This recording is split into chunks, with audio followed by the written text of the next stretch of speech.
podcast has bad words.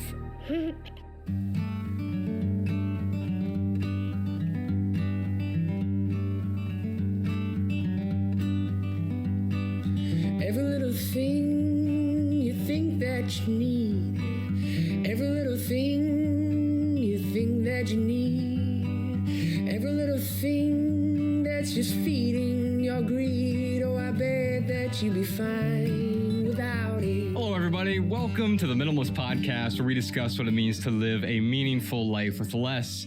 My name is Joshua Fields Milburn. Ryan Nicodemus was going to be with us on the phone today, but he's up at Flathead Lake vacationing. But don't worry, we have a very special guest for you. Ladies and gentlemen, Destiny is in the studio. We of course got TK Coleman here. Sending love and light to the whole world. The disembodied voice in the background is Malabama. Hi, everybody. We've got the rest of our team here in the studio as well. Destiny, I was talking to Sean yesterday, our podcast producer over here, Professor Sean. He was like, hey, what do you want Destiny's lower thirds to say on the video version of the podcast? And I've never been stumped with such an easy question before. I didn't know if I should say, well, Destiny, his real name's Steven. Should we say Steven? Should we say Destiny? And also, do I call him a YouTuber? Do I call him a blue-haired progressive? But of course, he doesn't have the blue hair anymore. And we wanted to bring you on today to talk about some controversial topics. So first off, how do I even describe you? I'd say probably YouTuber / politics streamer, I think. Yeah. And you dive deep into a lot of philosophical discussions. That's how I stumbled across your work. Mm-hmm. And so today I think we'll talk a bit. We'll get philosophical. That's why I always have TK here, so we can wax philosophical on the podcast. But we'll also answer some pretty controversial questions. I thought we'd start in the minimalists' wheelhouse, though. So we're going to start with a question about materialism and hoarding and how that affects our lives. By the way, we'll start with our callers. If you have a question for the show, you can give us a call, 406-219-7839, or email a voice recording to podcast@theminimalists.com. Let us know if you're a Patreon subscriber so we can prioritize your message. Big thanks to our Patreon supporters, by the way. Your support keeps our podcast and our YouTube channel 100% advertisement free because, say it with me, y'all, advertisements suck. Yes, they do. Our first question today is an anonymous voicemail.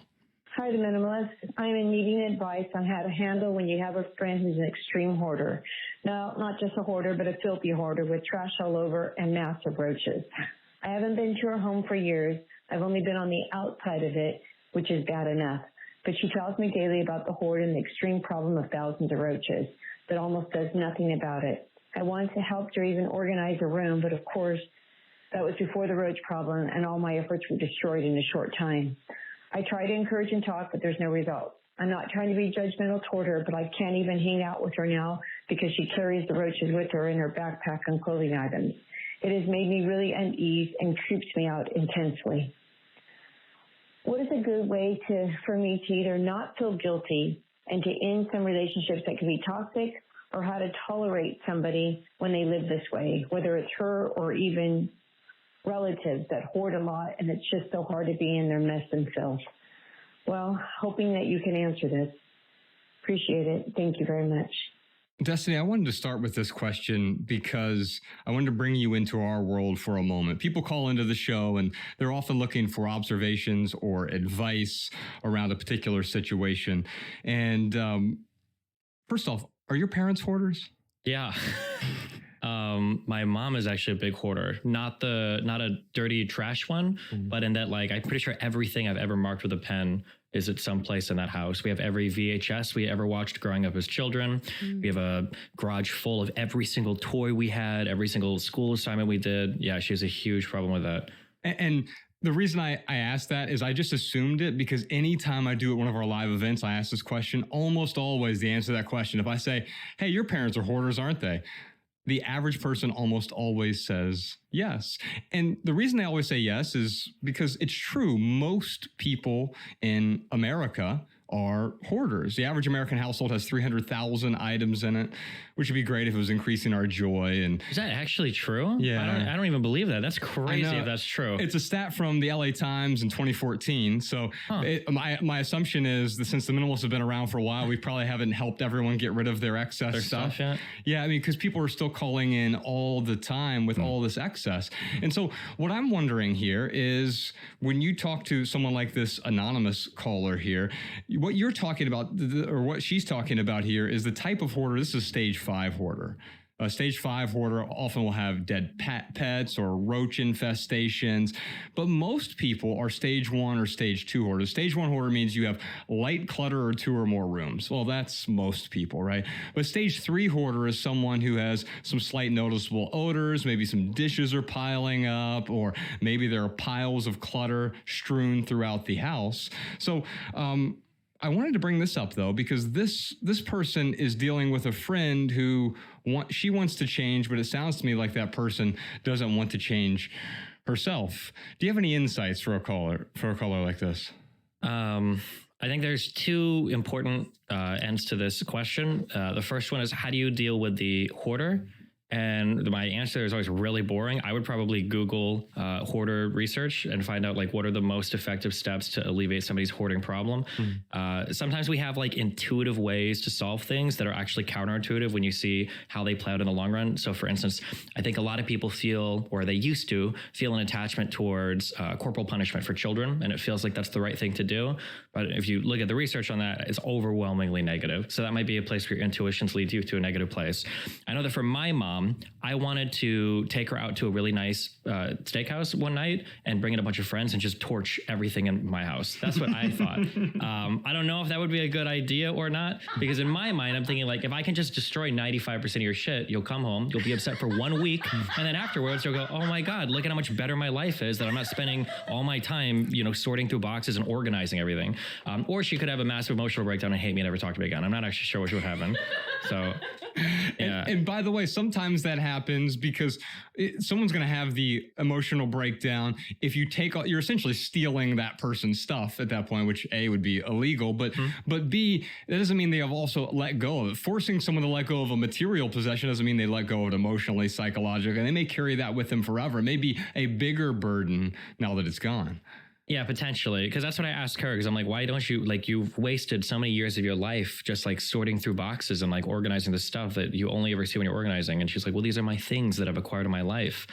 And I, for whatever reason, when I grew up, my parents like inversely influenced every single behavior I have. So when I go to clean my apartment, I take a trash bag, and if I haven't used it for 3 months, it just gets thrown out immediately. Like I don't keep anything extra ever. So we have like a very different mindset towards, I guess, maintaining our households.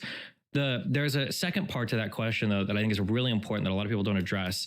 And you've got the hoarder, but then you also have yourself. I think it is incredibly important to establish what are fair boundaries in your life for how you engage with other people, because I've noticed that there are a lot of people.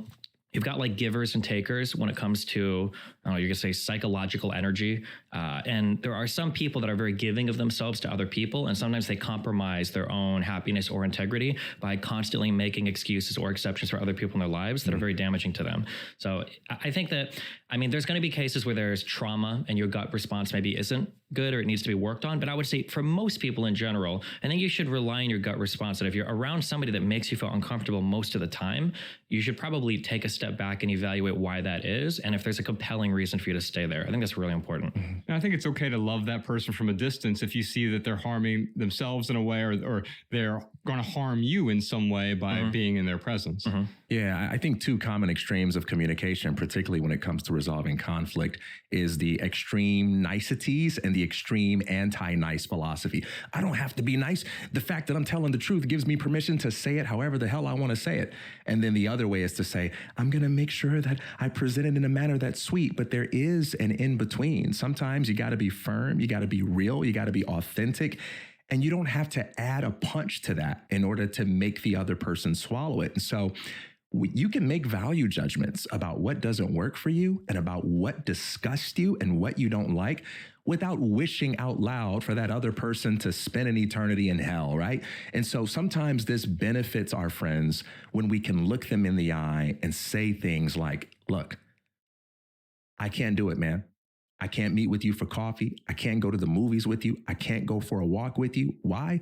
Because even though I love the hell out of you, it actually disgusts me, man, when I see roaches crawling out of your jacket and we're sitting down trying to have lunch. It makes me want to throw up just to smell you when I'm around you. And that's without the punch? That's without the punch. Jeez, okay. That's without the punch. Hey, look, I'm telling you, man, this is love. And I would hope someone says this to me rather than just stop hanging out with me. And then I find out that they did because they thought I was gross and they were just telling everybody else about it, but they didn't tell me. What the hell, man? I thought you were my friend. And you can say to a person, I love the hell out of you, but man, it makes me want to throw up, man. It's really bad. You got roaches crawling out of your book bag. It's really bad. And this is something that you're choosing because you can do something about it. So look, we can talk on the phone as much as you need. If there's anything I can do to help you, I am here for you. But I'm sorry, man, it breaks my heart to say I can't be getting together for lunch like this because I don't want to bring that home with me. That is... If you have someone in your life that can't handle that, at some point, you have to put responsibility on other people to be real about what they're willing to live with as well. You can't take that responsibility. And a good friend can handle that and say, all right, I respect that. Let's talk on the phone. But you might be surprised the kind of impact you can have on a person when you give them a dosage of reality, because the rest of the world, the people that don't love that person like you, they're going to give it to them in a way that's 10 times harsher than that. If you think that's harsh, wait until you meet that person who doesn't love you, who isn't heartbroken about not being able to hang out with you. Justin, how do you respond to that? Yeah, I mean, I largely agree. The extreme mean can be bad. The extreme nice can be really bad too. Something that people don't, people don't see how damaging relentless compassion can be towards somebody if it's at an enabling level. Like sometimes, again, like you said, you don't have to tell somebody like, hey, screw you, like you're a disgusting, filthy piece of shit. But if you're constantly around somebody, like, oh, like it's okay, it's all right, we can hang out, like it's cool or whatever, in that person's mind, they might think that, well, I've got at least a couple friends that are okay. Maybe it's not bad as I think it is. Sometimes having somebody say like, hey, listen, you're chill and I like hanging out with you, but like, I can't do this right now because you're too far gone for me. That might be maybe, if not the wake-up call, maybe something that starts setting them on a path towards improving that situation, hopefully. Yeah, it sounds like it could potentially change their direction. And by the way, you're also going to feel good about that. You handled it in a loving way. Loving doesn't mean dragging them kicking and screaming to your point of view. And it also doesn't mean I'm just going to placate you so you feel really good about yourself. Mm-hmm. One last thing, none of this should be the starting point. The starting point is curiosity, because there's a difference between people's desire to hear us preach to them and people's need to be heard by someone that's willing to listen. If you preach at someone, they might be defensive. If you come to them with non-judgmental curiosity, just trying to learn, they open up their hearts and their minds to you and they give it to you. And so you can get that person on the phone. You can say, hey, I don't mean this in any kind of way, but just as your friend, man, what's up with the roaches? Yeah. Like, seriously, like I can't even imagine how somebody could do it. Like, what's up with that? Is that something that you're cool with? Is that something that you like? Or is that something that you hate, but you just don't think you can change? I just want to hear from you, man. I think we're going to talk more about curiosity here. In fact, I'm really curious about this next question Samantha from Patreon has. Why do we need to have controversial debates? It feels like the only way people are drumming up traffic on their sites these days.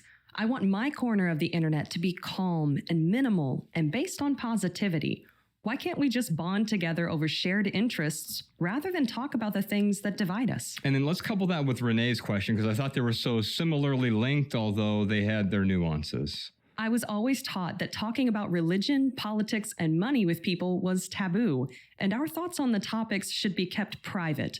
Now I see it's because it's difficult to have meaningful conversations with anyone on those topics. Where do we strike the balance of healthy conversation without demonization of opposing viewpoints? This is exactly why I've been looking forward to having this conversation. And it's because what TK was talking about a moment ago, Dustin, he was talking about curiosity and getting curious. And while I see you two being radically different people in your opinions and beliefs and ideology, dogma, one might even say, but you're both hyper curious and you don't seem to cling to a particular dogma. And when someone presents you with something quite often, I think the average person, myself included, gets offended and brings up our own self-righteousness. And I need to now prove that I'm right and you're wrong. And when I've watched some of your debates online, Destiny, you do such a great job of getting curious about the other viewpoints. And so I know when we first put this out to our Patreon audience, several people were actually upset. Like, why do you have to have a debate about anything? And the point of this episode that I wanted to do is to show that we could talk about contentious topics, sensitive subjects in a way where it's not just decorum and we're pretending that we're being curious, but we're actually having a conversation around these things in a way that's not accusatory. It's not pointing the finger. And it's also not standing up on a pedestal and looking down at someone else and judging them for exactly how wrong they are. What a dumb question. No, I'm just kidding.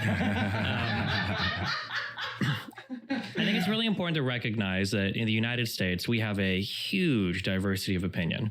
Most people think that they have diverse friend groups because they might look a little different or come from different areas. But the reality is we tend to surround ourselves with people that are pretty similar. If you ask a liberal, like, do you have any conservative friends? A lot of them might say, yeah, I've got a couple. It's like really conservative friends, like ones that wear MAGA hats and are pro Second Amendment. And they're like, oh, okay, well, no, I've got a conservative friend, but he didn't like Trump that much. And he's like just kind of fiscally conservative, but like he's okay with LGBT. So you don't really have a huge different group of friends, which is fine. You don't have to be friends with people that you have massive ideological differences with, but we should be able to see eye to eye, or at least have both of our eyes look at the same world as a person that has big ideological differences from us. I think that it demonstrates a great deal of maturity to, there's a quote, I should have this memorized, but it's like, it takes a great mind to entertain an idea without accepting it. Yes. Right? You should be able to understand where other people are coming from without fully agreeing with them. And you should be able to understand that people can arrive at different conclusions because of their own life experiences. And they might even be wrong, but at least you can empathize with why they're doing it. And it's not just because they're evil or demons or hateful. You know? And most of the time when someone we say is wrong about something, it's often a preference or an opinion. Like, oh, you like onions. How could you be so wrong about that? And quite often we get self-righteous even about things that are just preferences. Yeah, you know, one important word to underline in the first question is we. Hey, why can't we just focus on the positive? Why do we have to be involved in the debates? If you change that we to I, then you get to do exactly what you please. You don't have to participate in any debates if it stresses you out, if you don't enjoy it. But one aspect of this diversity that Destiny talked about here is that there are some people in the world who genuinely get energy from it, right? I'm a really introverted person, and I just don't really get people who are energized and pumped up by being around a whole bunch of people. I find it exhausting. I prefer to be alone. But I understand that there are people who are energized by that which depletes me. And it's the same with debate. Many people are afraid of it. They're uncomfortable around it. If you have a party and there are two people who get to arguing, most people will treat it like, oh, hey, guys, it's okay. But those two guys are probably having an immense amount of fun that might be difficult for you to imagine. So when it comes to we have to accept that there are different people who experience debates in different ways. The other thing I'll say is one of the values of debate is not just that it helps you learn, but it actually builds your psychological muscles of resilience. So many of us live in a psychological space where we are dependent upon other people's agreement or affirmation. And when we're in a debate where we have to live in that tension of someone saying, I think you're wrong, we don't know what to do with ourselves. And if you have spaces conversationally that you never want anyone to take you into, if you've got questions that you're secretly afraid someone might ask you your opinion on, that leads to a kind of anxious life where you always have to be worried about, are they going to call me out on this belief that I have? Are they going to ask me for evidence? And when you can participate in debates as a kind of spiritual practice, if you will, it helps you develop the ability to maintain composure when you're in spaces where people may take the conversation in an unpredictable direction. And you can say, all right, cool, I can go there. Destiny, what I heard you sort of saying there is it's possible to love someone or care about them without liking every single opinion they might have. But like truly, because a lot of people will say that. A lot of people will say, I can love somebody despite our differences. But for you to really test that, you have to find the really uncomfortable differences. It's easy to say, I like this guy, even though he thinks the top marginal tax bracket should be 33%. It's a lot harder to say, I love this person, even though he thinks abortion should be federally illegal throughout the entire United States. Or I love this person, even though they think that trans healthcare for children shouldn't be available. Or I love this person, even though he thinks we should send $500 billion a year to Ukraine or whatever, depending on your political affiliation. It takes a lot to accept that people can have radically different viewpoints and not be demonized. And I think that kind of what you said, there's a psychological buildup there of if you're capable of having a lot of conversations, not only do you develop a resiliency for your own ideas, you also develop the ability to kind of hopefully tolerate and understand other people as well. Although that comes with deliberate practice, because it is possible. And probably I can understand your viewers saying like, oh, why do we have to talk about debate or whatever?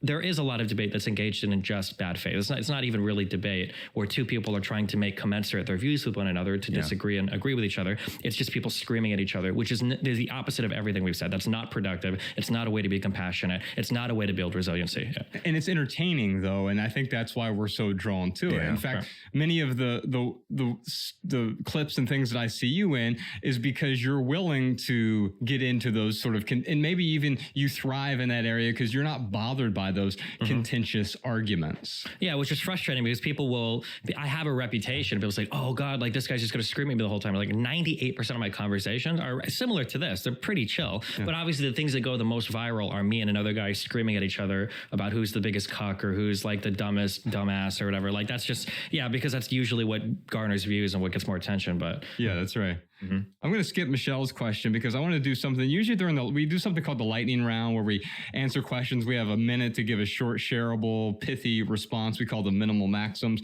But today, since we have Destiny and we have TK here, TK and Destiny, I think we'll be able to debate a few things. I picked some questions I thought the two of you would disagree about, and I think we'll start there. So we have a question here and we'll give you 3 minutes each on this, and then I'll add some follow-up questions on top of it. First question from Daniel on Instagram. Is there an objective morality, or is morality relative? Must you believe in God to believe in morality? Destiny, let's start with you on this. So do you believe in an objective morality? Yeah, let me just solve ethics right now for you. By the way, you got 60 seconds? Oh my gosh. Well, no, he gave me 3 minutes to solve ethics. Thank you. Let me tell you, as a YouTube idiot, Okay, so my personal view on this is my issue with saying there is an objective moral truth is that it raises the question of objective moral facts. And when I think of an objective moral fact, what I'm thinking of is there any way for us to perceive a moral fact? And there doesn't seem to be a way to do that. If one person kills somebody else, there are physical properties that my eyes, my ears, I can go and touch that I can observe. And if somebody else disagrees with me over something, we can reconcile that based on similar sense data. We all have the same eyes, we all have the same ears. More or less, we regard things similarly. But when it comes to observing a moral fact, that murder was wrong, versus this guy saying that murder was justified, well, we have to get into it's like a cognitive exercise, a rational exercise of like, well, let's have an argument over this or that, which I don't think is similar for anything else. So I don't believe that there are objective moral facts. I don't... if you're looking for like an actual position of mine, I would be a moral anti-realist because I don't believe that morals are real. And I probably fall on a side called non-cognitivism, where I think that when you're expressing a moral statement, you're really just expressing a personal preference. So if somebody says murder is wrong, what you're really saying is murder, boo. I don't like that, basically. And I think that, but I think that the reason why we've kind of to take it a step further, my arrogance, my hubris, the reason why we fooled ourselves into thinking there are objective moral properties is because we all share very similar preferences as humans. We all want to be respected, our personal bodily autonomy. We want to be happy. We want to be healthy. We want to have families. And from this, I think we all have similar non-cognitivist views on these like moral propositions. Like, I don't want to be murdered. Boo, that is bad. Don't steal from me. Boo, that is bad. We'd like to take it one step further and say, well, objectively, these are moral truths of the fabric of the universe. But in reality, that we all just have a similar set of preferences that we probably ought to respect because it helps us maximize our own experiences on this planet. Can I push back on that? Or? Please do. Yeah. So, okay, you can see that the reason we're inclined to believe that moral values are objective is that we all have this similar set of preferences. Could that not be described as a kind of universality of perception that's analogous to us being able to see the same thing with our eyes? I think that you can make that argument for some things that are very basic. So should we torture and murder people? No. Well, we all agree on that. Don't we observe that the same way we observe an apple falling off a tree? But then I ask a question like, should homosexual relationships be allowed in public? It's a lot harder for two people that disagree to have a very clear perception of what's right or wrong, because then we start to get very societally outcome oriented. Because here we can look at some objective facts. Let's say the guy that's pro gay relationship says, look, I've ran the math and society is actually better objectively in every conceivable metric when we have gay relationships. The other guy can go, I don't care. You're not measuring the spiritual decay that's occurring when we allow for those relationships. You're not measuring how it's changing the way that we view relationships, and it's abusing, either gifts given from God or the teleology of like what human bodies are designed to do. Right? And I don't know how you ever resolve that. So we can make a distinction between the existence of moral facts and the amount of moral facts that there are, right? So it may be the case that there are only about 5 moral facts, and that's incredibly boring. It doesn't solve a lot of very important debates. But if that's true, that would mean that objective moral values exist. It would also mean that not everything is a matter of objective morality. Some things are a matter of preference. Some things are a matter of taste. And most moral realists actually do believe that, right? That, I like chocolate ice cream, you like vanilla ice cream. Who's right? Well, there is no objective moral fact about that, right? So objective moral facts can coexist with a world where not everything is reducible to an objective moral fact. What would be your response to that? I guess then I would dig deeper into like, how do we observe like a moral fact? Is it literally just are we relying on our sense of disgust or... So one could argue that something along the lines of moral intuition would be an organ of perception.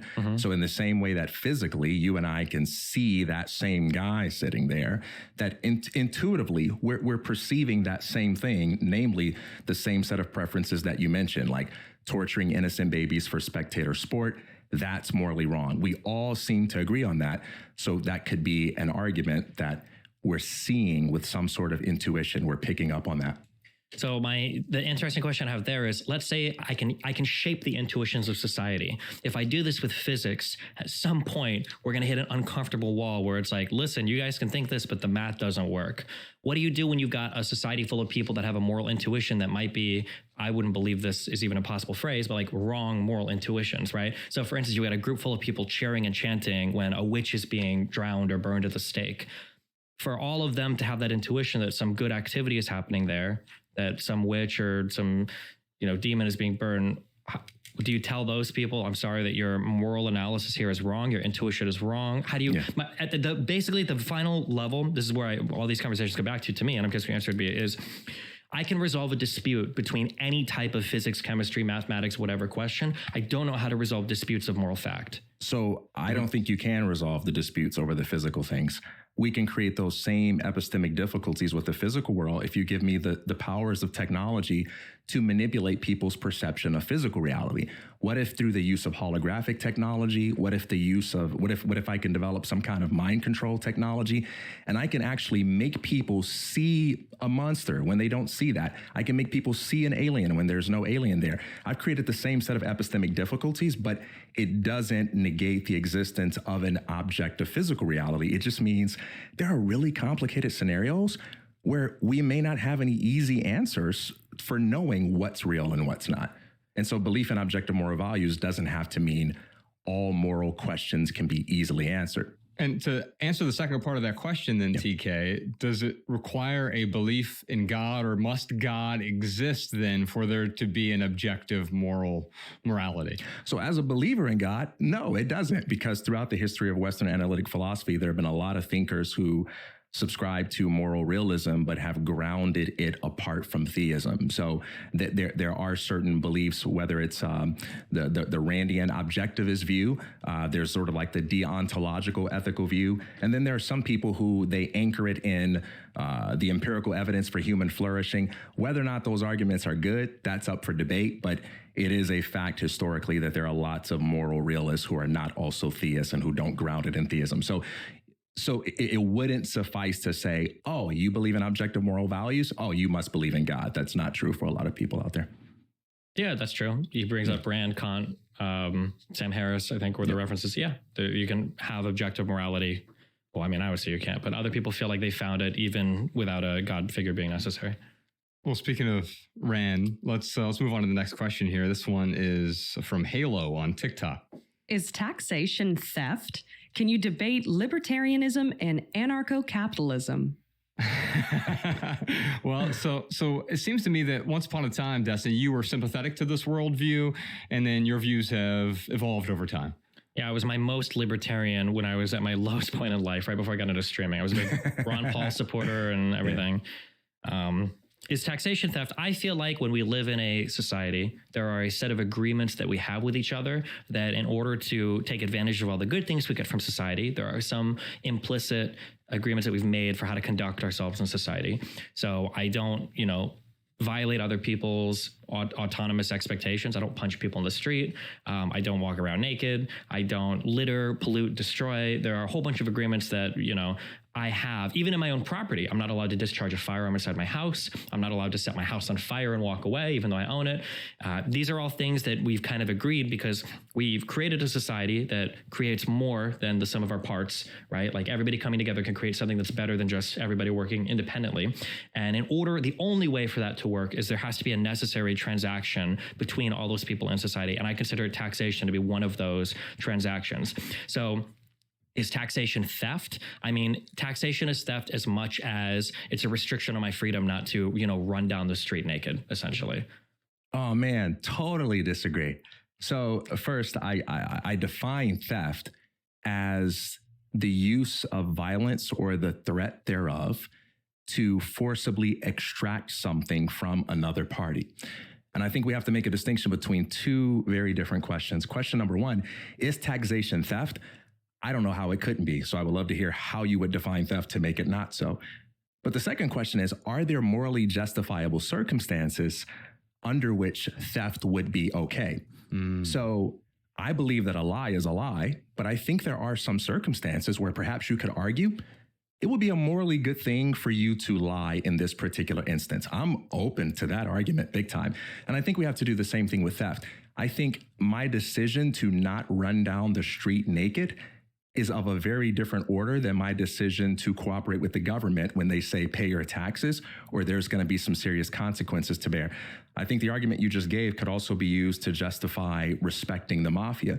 If I'm walking through a gang-infested neighborhood and there's a bunch of guys looking at me, there's a rule that I will play by. It's called don't start none, won't be none.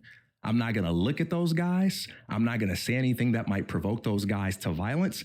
I'm going to do the smart thing and behave in the way that gives me the best chance of living. However, if I happen to look at a guy and say, "What you looking at, fool?" That would be a very stupid thing to do, but it wouldn't change the fact that if he pulled out a gun and shot me in the head, that would be murder. Would it have been dumb of me to provoke him? Absolutely. Would a smarter version of me mind my own business? Absolutely. But what he does in the hypothetical scenario is murder. And the only question to ask is, was he justified in that act of murder?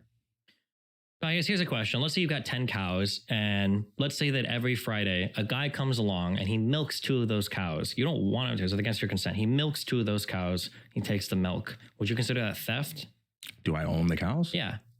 I own the cows. Yeah. Some guy comes and milk the cows. Yeah. Without my consent. Mm-hmm. Yeah, I would consider that theft. Okay. Let's say that he milks the cows, but he leaves you an above fair market exchange for what you could have sold the milk for. Is it still theft? I would consider it theft, but done so in a way that would incline some people, not me, to be more okay with it. I think that when I think of taxation, I think of it more like the latter, where it's not straight theft because somebody's not taking your money in exchange for nothing. There is an exchange there, and that exchange is the massive society that we're able to sustain and live in. So I think that some people might say that it's theft because something is being taken from me without my consent, but I would argue that the existence of society and the consumption of that society's said resources necessitate that sort of exchange. So I'm not going to accuse, a man next to me stealing the oxygen by breathing, right? Because we all have to live here and share it. I think I would say the same for taxation in the United States. I guess under some definitions, we could call it theft, but I think that theft generally implies is one, it's completely non-consensual, which I guess some libertarians would argue taxation is, but two, is there's usually something for nothing. Usually somebody's taking something, you're not getting anything back for it. And I think that once you have that exchange of the societal upkeep there, I think it fundamentally alters the way that you view the question. I think we have to make a distinction between what a thing is and my psychological proclivity to be okay with what you are doing to me under certain conditions. There are conditions where you can bribe me into being okay with doing something wrong to me, right? In this case, oxygen, which was an example you use, that's something that none of us own. On the other hand, if you come into my home and you take an oxygen tank that I have, I do own that, and that would be a clear instance of theft. If I take $20 and go to the coffee shop and bring you a cup of coffee back, that's not going to stop you from being mad about the fact that I stole your $20 just because I bought you a $2 cup of coffee. And so I think the argument you're making is an argument that says, look, when you consider the greater good, that would make theft morally justifiable. I don't think it makes it something other than theft. But, as far as it being morally justifiable, the basis for the societal good that you're referring to, it starts with the wealth that's extracted from people. In other words, the entity that is taking this wealth and redistributing it doesn't create any value of its own. It can only create value by first taking it. So I think what's happening there is the broken window fallacy. If I could ask, I'm curious, do you think that chores that children do for their parents, would you consider that theft? No, I don't. Oh, not though. You're essentially milking them for free labor, not paying them a fair wage. So you said something earlier about parental discipline. And so we may agree here on an area where you're not participating, or where you're not anticipating. I don't believe in coercive parenting, and I don't believe in violent parenting. So I don't believe that as a parent, you have the moral right to just make your child do anything that you want them to do, irrespective of the consideration of their dignity and their freedoms and their rights and so on. And surprisingly, that's a very controversial position. But I don't think all ways of asking your children to do chores are equal, in the same way that I think it's right to discipline your kid. I don't think it's cool or right to physically do that. Sure. But let's say that they mow the lawn once a week, they take the trash out, 2 or 3 times a week. If I were to pay a house cleaner to do it, this might be a couple $100 a week, but I give my child a $10 a week allowance. Is there a theft that's occurring there? No, I don't believe that there's a theft that's occurring there, as long as what's being done is voluntary. So, but how voluntary is a child doing chores for the parent? So for instance, well, first we can't define what's voluntary by the internal emotional experience that you're having, because even you and I as adults, we do a lot of very valuable things we're choosing to do. And inside we have moments where we're like, I do not want to do this. That doesn't mean we're free. That just means we're human beings. And sometimes we have moods where we don't like what we're doing, but we recognize the value of it. When I go home to Chicago, if my dad says, hey son, get me a glass of water, he knows and I know that I can say, no, Dad, I'm not getting you anything. And if I do that, he does not have the right to put his hands on my body, and he won't do that. It may alter our relationship in a negative way for me to treat him like that, but what's going to happen in the end is I won't do the thing that I don't want to do. But if he says, get me a glass of water, I'm going to go do it, even if I don't feel like it. Why? Because it's part of our relationship for me to do it. So And I guess I'm having trouble seeing where this maps over to the government. I guess my summary of it, because we can go back and forth this for a long time. Yeah. My summary of it, my feelings are that when we look at chores that children do for parents, is it theft? And I mean, in a way, you're kind of stealing labor from them. You're not really compensating them a fair market wage. But wait, why is it? Are you imagining a context where the parent is threatening the child and saying, you have to do your chores or else you lose privileges. Yeah, but privileges versus rights, that's a key distinction. If you are my child and I'm raising you, it's not a privilege for me to feed you. That's a moral No, but it might obligation. be a privilege for me to have access to the internet, and even the government can't take that away if they give me a ticket, unless they put me in jail or something, right? Yeah. So if I say to you as a child, hey, you don't want to clean up your room? All right, I'm not going to be violent with you, but at the same time, sitting around and playing the Xbox every day that I pay for, that's not happening. That would be my right as a child to revoke privileges in response to things that my child is doing that disrespect certain considerations that govern the home. Absolutely. Yeah, but you have the power. But we're talking privileges, not rights. Yeah, I know, but the power imbalance there it makes it very difficult for the child to like, I can't take away any of your privileges because you're an adult and you can go and do what you want. I know that child is functionally my slave. He can't, unless he becomes emancipated in the courts, he can't escape my household. He's not allowed to work and get a job. His existence essentially lives under the thumb of my rule. So if I say, listen, you're going to mow the lawn, or no cell phone, no computer, no TV, you're going to come home, you're going to do your homework, and you're going to stare at a wall for 4 hours, and then you're going to go to sleep. Yeah. So, but you're asking me how I feel about that morally. If as a parent, you choose to threaten your child and say, hey, if you don't mow the lawn, I'm going to make your life as difficult as I can possibly making it by walking a fine line where I literally deprive you of everything that you don't have legal access to. I think you're a total jerk if you do that as a parent. Sure. And I think that's objectively moral wrong. Sure. Of course, I would have to defend that notion. So this is why I can't map it over with the government, because I do have a philosophy that allows me to criticize parents for the way they treat their children. I guess the thing that, just to summarize my point of view, the thing that I was saying is that, like, I view chores in a similar way as taxation, where chores are a burden that the parents place on the child. And in a way, it's not necessarily fair because the child's not being compensated a fair market wage for it. But there's like an agreement that, like, it builds discipline. It does all of these external beneficial things for children to do chores, such that that one-to-one wage compensation might not necessarily need to happen. The same way that, like, when you pay tax to the government, we're building a society that wouldn't be able to exist in any other form without taxation. So even though taxes are being drawn from us, there are all of these external beneficial factors that are a positive for it. That was the comparison I was going to make. Yeah. One quick important distinction, and I know we're not going to cover everything there is to. We can argue for 3 hours on this. When it, Sorry, go ahead. When it comes to the parent and the child, all of the wealth that child has access to was created by the parent independently of the child's contribution. That's true. And not only is it true, but the existence of the child actually takes away from some of the wealth that it has access to as a result of what the parent has created. You're living in a house. As a parent, I can attest to that. You're living in a house that you don't pay bills for, right? You are eating food that you didn't pay for and that you didn't prepare. So all of the wealth that's available to the child is created by the parent independently of the child. In your case, where you're talking about this flourishing society that the government makes, there is not a single aspect of that is provided by the government that is not financed by creative individuals who create value independently of the government. In other words, everything that the government gives to you, it has to have the wealth to give it. And in order to get that wealth, it takes it from you and from others. And that's a very critical distinction between the parent and child relationship. Destiny, at what point did your viewpoint bifurcate from TK's? Because it sounds to me like at some point in your nadir of living, you were at a part where you really sympathize with this worldview, but then you've become privy to new information, new ideas. What happened? Something that's very difficult for poor people to understand is marginal utility. The idea that the next thing isn't as good as the thing that came before it. When I started to earn more money, when I got into streaming, and then especially when I had a son, and I saw how much different my life was when I got the next 10,000, the next 100,000, whatever dollars of income, I started to realize how unimaginably different life was for wealthy people versus for poor people.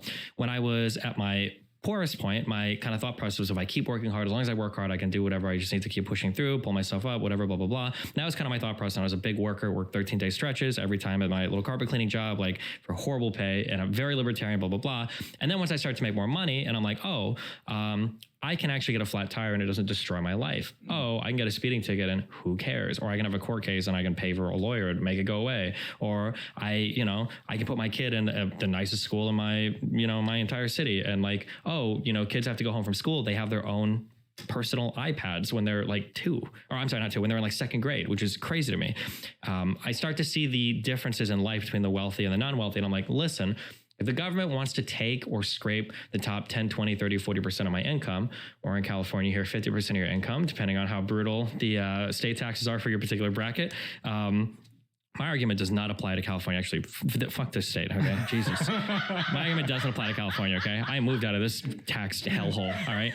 But in general, I'm like, listen, if I can pay a little bit more to alleviate some of the suffering or some of the hardships that some of these people experience, no amount of taking, even if you take 60% of my income, it's not going to meaningfully change at all. But for a person earning $20,000 a year, a $2,000 or $3,200 tax credit for a child, that's a game changer. That's a huge amount of money that can make a difference in that person's life. So that's generally how I view it. Is it's a marginal utility thing. If I've got 10 people, one guy has $1 million and the other 9 have 10,000. If I take $300,000 from the millionaire, his enjoyment of life is going to be hardly impacted. And if I spread that $300,000 out to the other 9 people, their enjoyment of life is going to be dramatically improved. That's kind of how I view taxation and government structures. Yeah. I think I agree with a lot of that. Where I have a problem is I remember when I was back in the corporate world, I left in 2011 and I was making a couple $100,000 a year, which was great in Dayton, Ohio.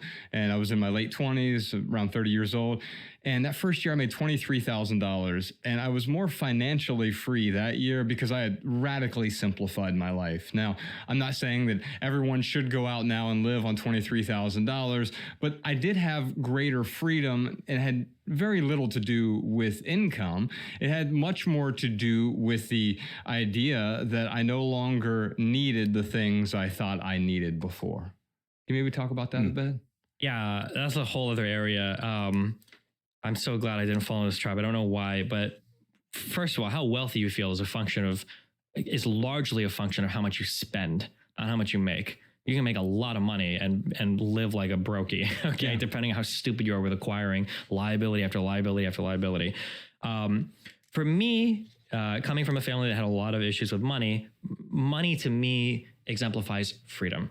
If I total my car, I can buy a new one in cash. I drive a $40,000 car. I don't have a $250,000. I don't have a Bugatti or whatever, right? I have my car. I can travel anytime I want. If I want to quit working, I can quit working. To me, money is the freedom to do things.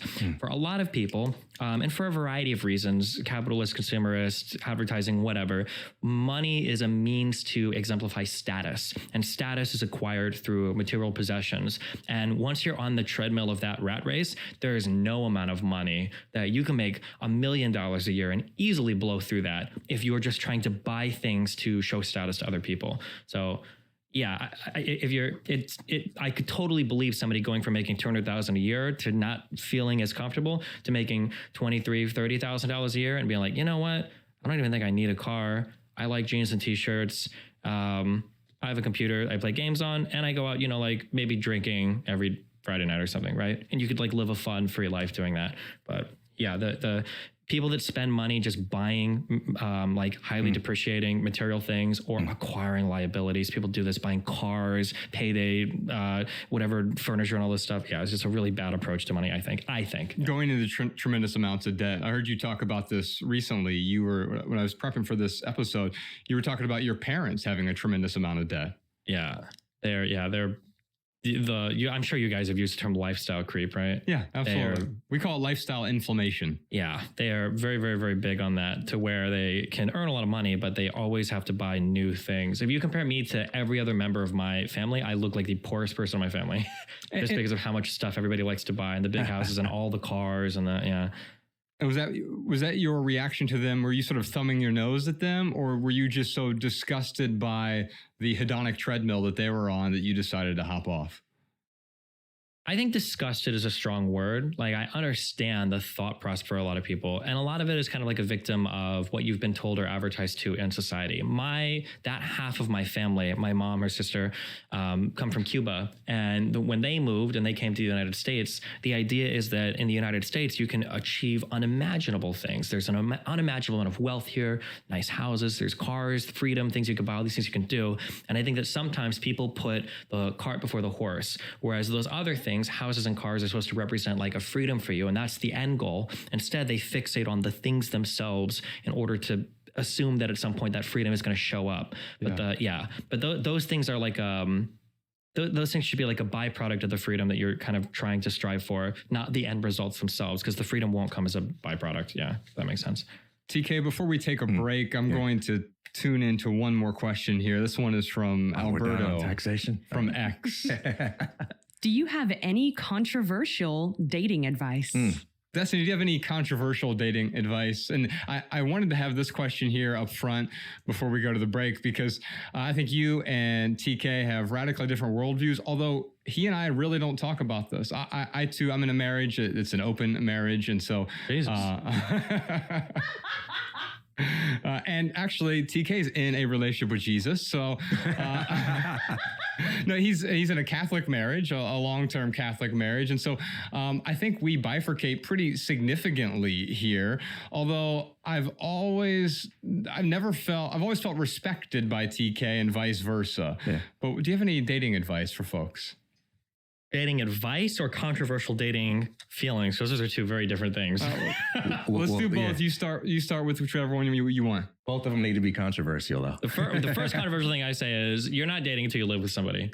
Up until then, you're talking, or you can be exclusive or whatever you want to call it. But until you actually share a household with somebody, you have no idea what that person is like or how you get along with them, which is probably going to conflict maybe a lot with the Catholic viewpoint on that.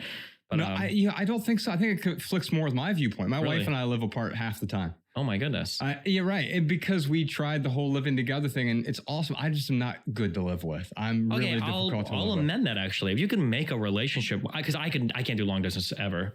Yeah. But if you can make a relationship where you don't live together, well, then maybe that's the next step of my advice. But in a way, I think it also, in a roundabout way, kind of proves my point, and that you can really love somebody and you get along in a lot of ways, but the living together might not work. Yes. And it's really scary for people to make really big commitments until they've tested that part of their relationship. I would say sexually is, of course, too. You should have some sort of sexual compatibility before you make a big commitment to a long-term relationship as well. But the living together one is one that usually people get really upset at me for saying. So, yeah. But what about in terms of like compatibility? I think that's the place where we go awry. You know, Christopher Ryan talks about how there are three sort of, a relationship is a three-legged table, and you could love someone, you lust after them, so chemistry. But then there's compatibility, which I would say do you really like them? Because it's possible to have intense chemistry with someone. It's also possible to love someone, if you go by my definition of loving someone, to see them for who they are without trying to change them, manipulate them, coerce them, persuade them. But there's this other part where we're just fundamentally incompatible for whatever reason. Sometimes it's sort of surface level values like, oh, you voted for someone in the last election who I don't like. Okay, screw you. But other things, you just might not be compatible long term. I'm a big chemistry guy. I don't know, which is really annoying because like in every other point of my life, I'm going to be like the most discreetly autistic person for measuring any possible thing I do. But when it comes to relationships, I'm just very big on chemistry. There are some people that for whatever reason, the gravity and the attraction is there. And that's probably not enough for a relationship. But that for me, that's like the foundational building block. That has to be there. I have to want to see you and hug you and love you and be close to you. And if that's not there, we don't have a real relationship. From there, things like hobbies and shared interest, I feel like I've heard so many different people in long-term relationships that have diametrically opposed views on that. I know one couple where he told me that the key to his relationship was when they both integrated each other heavily into a lot of different areas of their lives, because it allowed them to see each other, work with each other, build with each other, and that was really great. I've had another person that said, this couple was, I think, in their 50s or 60s, and the wife told me, I love my husband. He is not my best friend. And she had a lot of friends, and she went out, she played bingo, she did all that, and she had her husband, and he went out and he did his things and watched games, did that. And they loved each other, and they came together at the end of the day, and they shared like household chores and everything. But they had kind of some overlapping group of friends, but they have very different lives, and that worked really well for them. Sure. So this would be a question where I'd probably Google like, what are the highest predictors of long-term relationship and find out. But just from what I've heard anecdotally, it seems like based on how you view your life and how relationships should be for you, you can get wildly different answers that are kind of personalized to the individual. I really like this last point you made, though, because it gets to the heart of like some Hollywood depictions of romantic love where it's this all-consuming thing. And this is supported by the feelings we get during the honeymoon phase, right? That's the chemistry part. You are my everything. Yeah. But in order for a relationship to be healthy, you absolutely have to have something that is life-giving outside of that relationship. Because when you look to your partner to be the end-all, be-all of your existence, that's not only terribly unfair to them and something that they could never look up to, but you deprive your relationship of that new, fresh energy that you can only get by engaging the world in interesting ways on your own, having some friends and some adventures that you explore and kick it with, and then bringing that energy back into your home, back into your relationship. It's sort of like, imagine having one outlet that's plugged into a wall, or having one plug that's plugged into an outlet, another one that's plugged into an outlet, and then these two plugs meet each other and they go, oh my gosh, you're just so amazing. I want to plug into you. And they do that and it feels really amazing at first, but then after a while, you just have this recycled old energy and both of them are sitting around going, what happened to our magic? Well, the reason you had a magic is because you each were plugged into the world in very interesting ways. And now you're only plugged into each other and you're recycling old energy. Unplug for a little bit and plug into the world in interesting ways and then come back together and delight in that together. Yeah, there's a certain dynamic what you're talking about here. And for some people, like Nicodemus, he's our co-host, co-founder of the Minimalists. He and his wife seem to spend 98% of their time together. And they're just like, and they're super extroverts and they really, but even they require the other 2% of the time to be apart to create that chemistry. Yeah. And Destiny, I think what we're talking about here, and I don't know that we're even disagreeing, when we say that there are three main components to relationship, it's the like, the lust, and the love. The lust part is the chemistry part, and that is an important part. But as you, I think, alluded to, you can't sustain a relationship on chemistry alone. Yeah, probably not. There has to be, for me, I guess if I was to think of the like part, it'd probably be sharing like hobbies and interests, so things you can do together to have fun. In my mind, the love part is almost always going to be defined by some level of self-sacrifice. This is something that I do that I really don't want to do, but I'll do it because I love you and I respect you and I'll even put myself out for it. And those two parts are probably really important not really important, probably essential to maintaining a healthy relationship too. Yeah. We got so many more questions here, some controversial debate topics for the Minimalist Private Podcast: abortion, big pharma, transgenderism, and LGBTQ rights, increasing the minimum wage, or maybe TK will say decreasing the minimum wage. I don't know.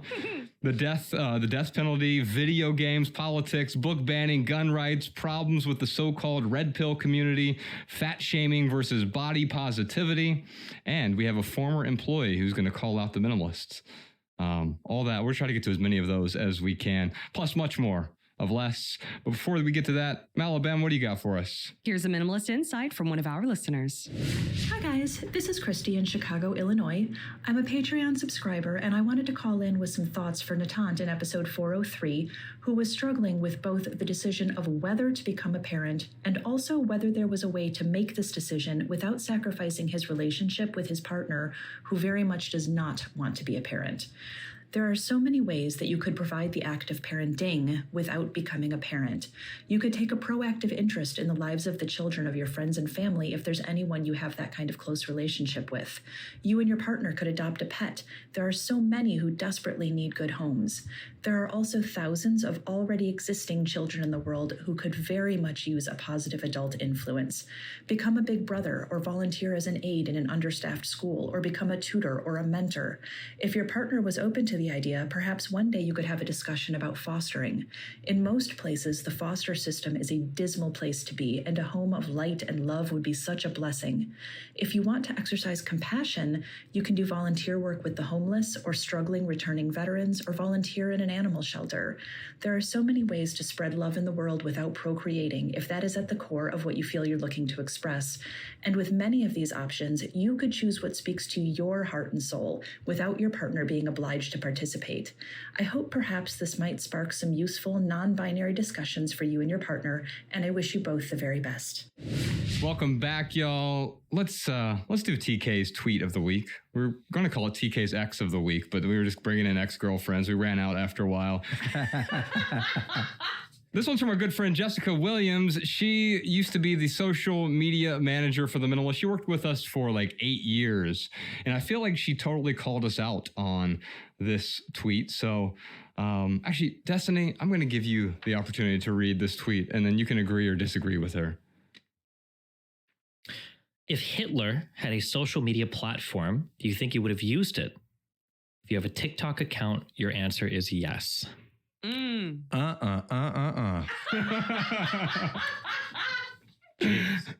So, Destiny, I mean, first, what's your initial impression from this?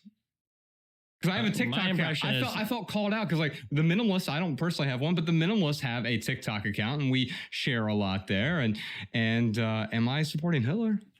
I feel like it's just aimed at people that are on their TikTok all the time, being really self-absorbed. But Hitler would have absolutely used social media, yeah. And he would have been a TikToker for sure. Isn't the question if Hitler owned a social media platform That's rather right. than if he had an account? So what are your thoughts on it, TK? So I think she's saying that being on TikTok is being on the platform of someone who owns it and is morally similar to Hitler. Oh, right? wait. Can I read that again? I totally misinterpreted that. I want to make sure I got it right. That's the reading I got. I'll give you another round if that affects your I think I might have even misread this. I'm sorry. Just cut all that. No, I'm just kidding. If Hitler had a social media platform, do you think you would have used it? If you have a TikTok account, your answer is yes. Ignore it. I just completely botched that. Oh, no, I read it the same way. Interesting. So what do you think, Destiny? Would have Hitler owned a social media platform, and am I using a platform? I can't tell if that is that supposed to be hit on Elon Musk, or is it an attack on Twitter people's like vanity, or what do you think? Well, who owns TikTok though? Yeah, apparently the Chinese government, right? Okay. Yeah. You know, one question I'd ask, and by the way, we've talked about this before with things like buying diamonds, owning a cell phone. I am totally here to follow the truth wherever it leads, and I acknowledge that might lead to me drawing a conclusion. Holy smokes, I'm contributing to all kinds of evil that I don't want to contribute to, and I might have to dramatically and uncomfortably change my lifestyle. That's always an open possibility, okay? Right. And so I have no desire to deny implications or truths just because they come with that. I think it's quite possible that at this point, every company that we buy from has ties to someone or something which, if we knew the full story about, would make us vomit at the implications. Sometimes we comfort ourselves by saying things like, I'm going to protest this place because this corporation doesn't support my values. I'm going to protest Nabisco, or I'm going to protest Target. But it's like, okay, but you're still getting your gas from Shell or Amco. You're the still best going example to of McDonald's. this was people were protesting Anheuser-Busch, right, by not buying Bud Light. Yeah, but then they ended up buying a bunch of beers, I think, that were still owned by Anheuser-Busch. Yeah, or just buying something else, right? Buying your toothpaste from a company that's doing some other stuff that because you don't have time to do all the research, you would never approve of as well. Mm-hmm. We would call this virtue signaling, right? Which in some contexts, like I'm all for. Don't we want to signal virtue in some respects, Destiny? Yeah, you stole my take, yeah. Oh. I always think that people are very quick to be like, oh, that guy's virtue signaling. It's like virtue signaling is an important part of society. You know, you have to show people what you stand for, and you don't always have an opportunity. If I meet you, it's like, hey, just so you know, I'm pro this. Sometimes it's easy to have a bumper sticker or a flag or a black square on Instagram or whatever you want to do to show people your particular view on something. Virtue signaling is only problematic when it's insincere and authentic, meaning you signal one thing and you believe another, or when it takes the place of actual activism. So slacktivism. If your form of activism is just virtue signaling or posting things on Twitter, probably not okay. But yeah. By the way, let me highlight, we agree here because I think to do business well is to virtue signal sincerely, because to serve others means that you want to send them some kind of indication that you're on their side. You're an ally. You're here to give them a good time or to provide them with high quality service. And they can't know that unless you signal it before they buy, before they come into the restaurant or the business or whatever it may be.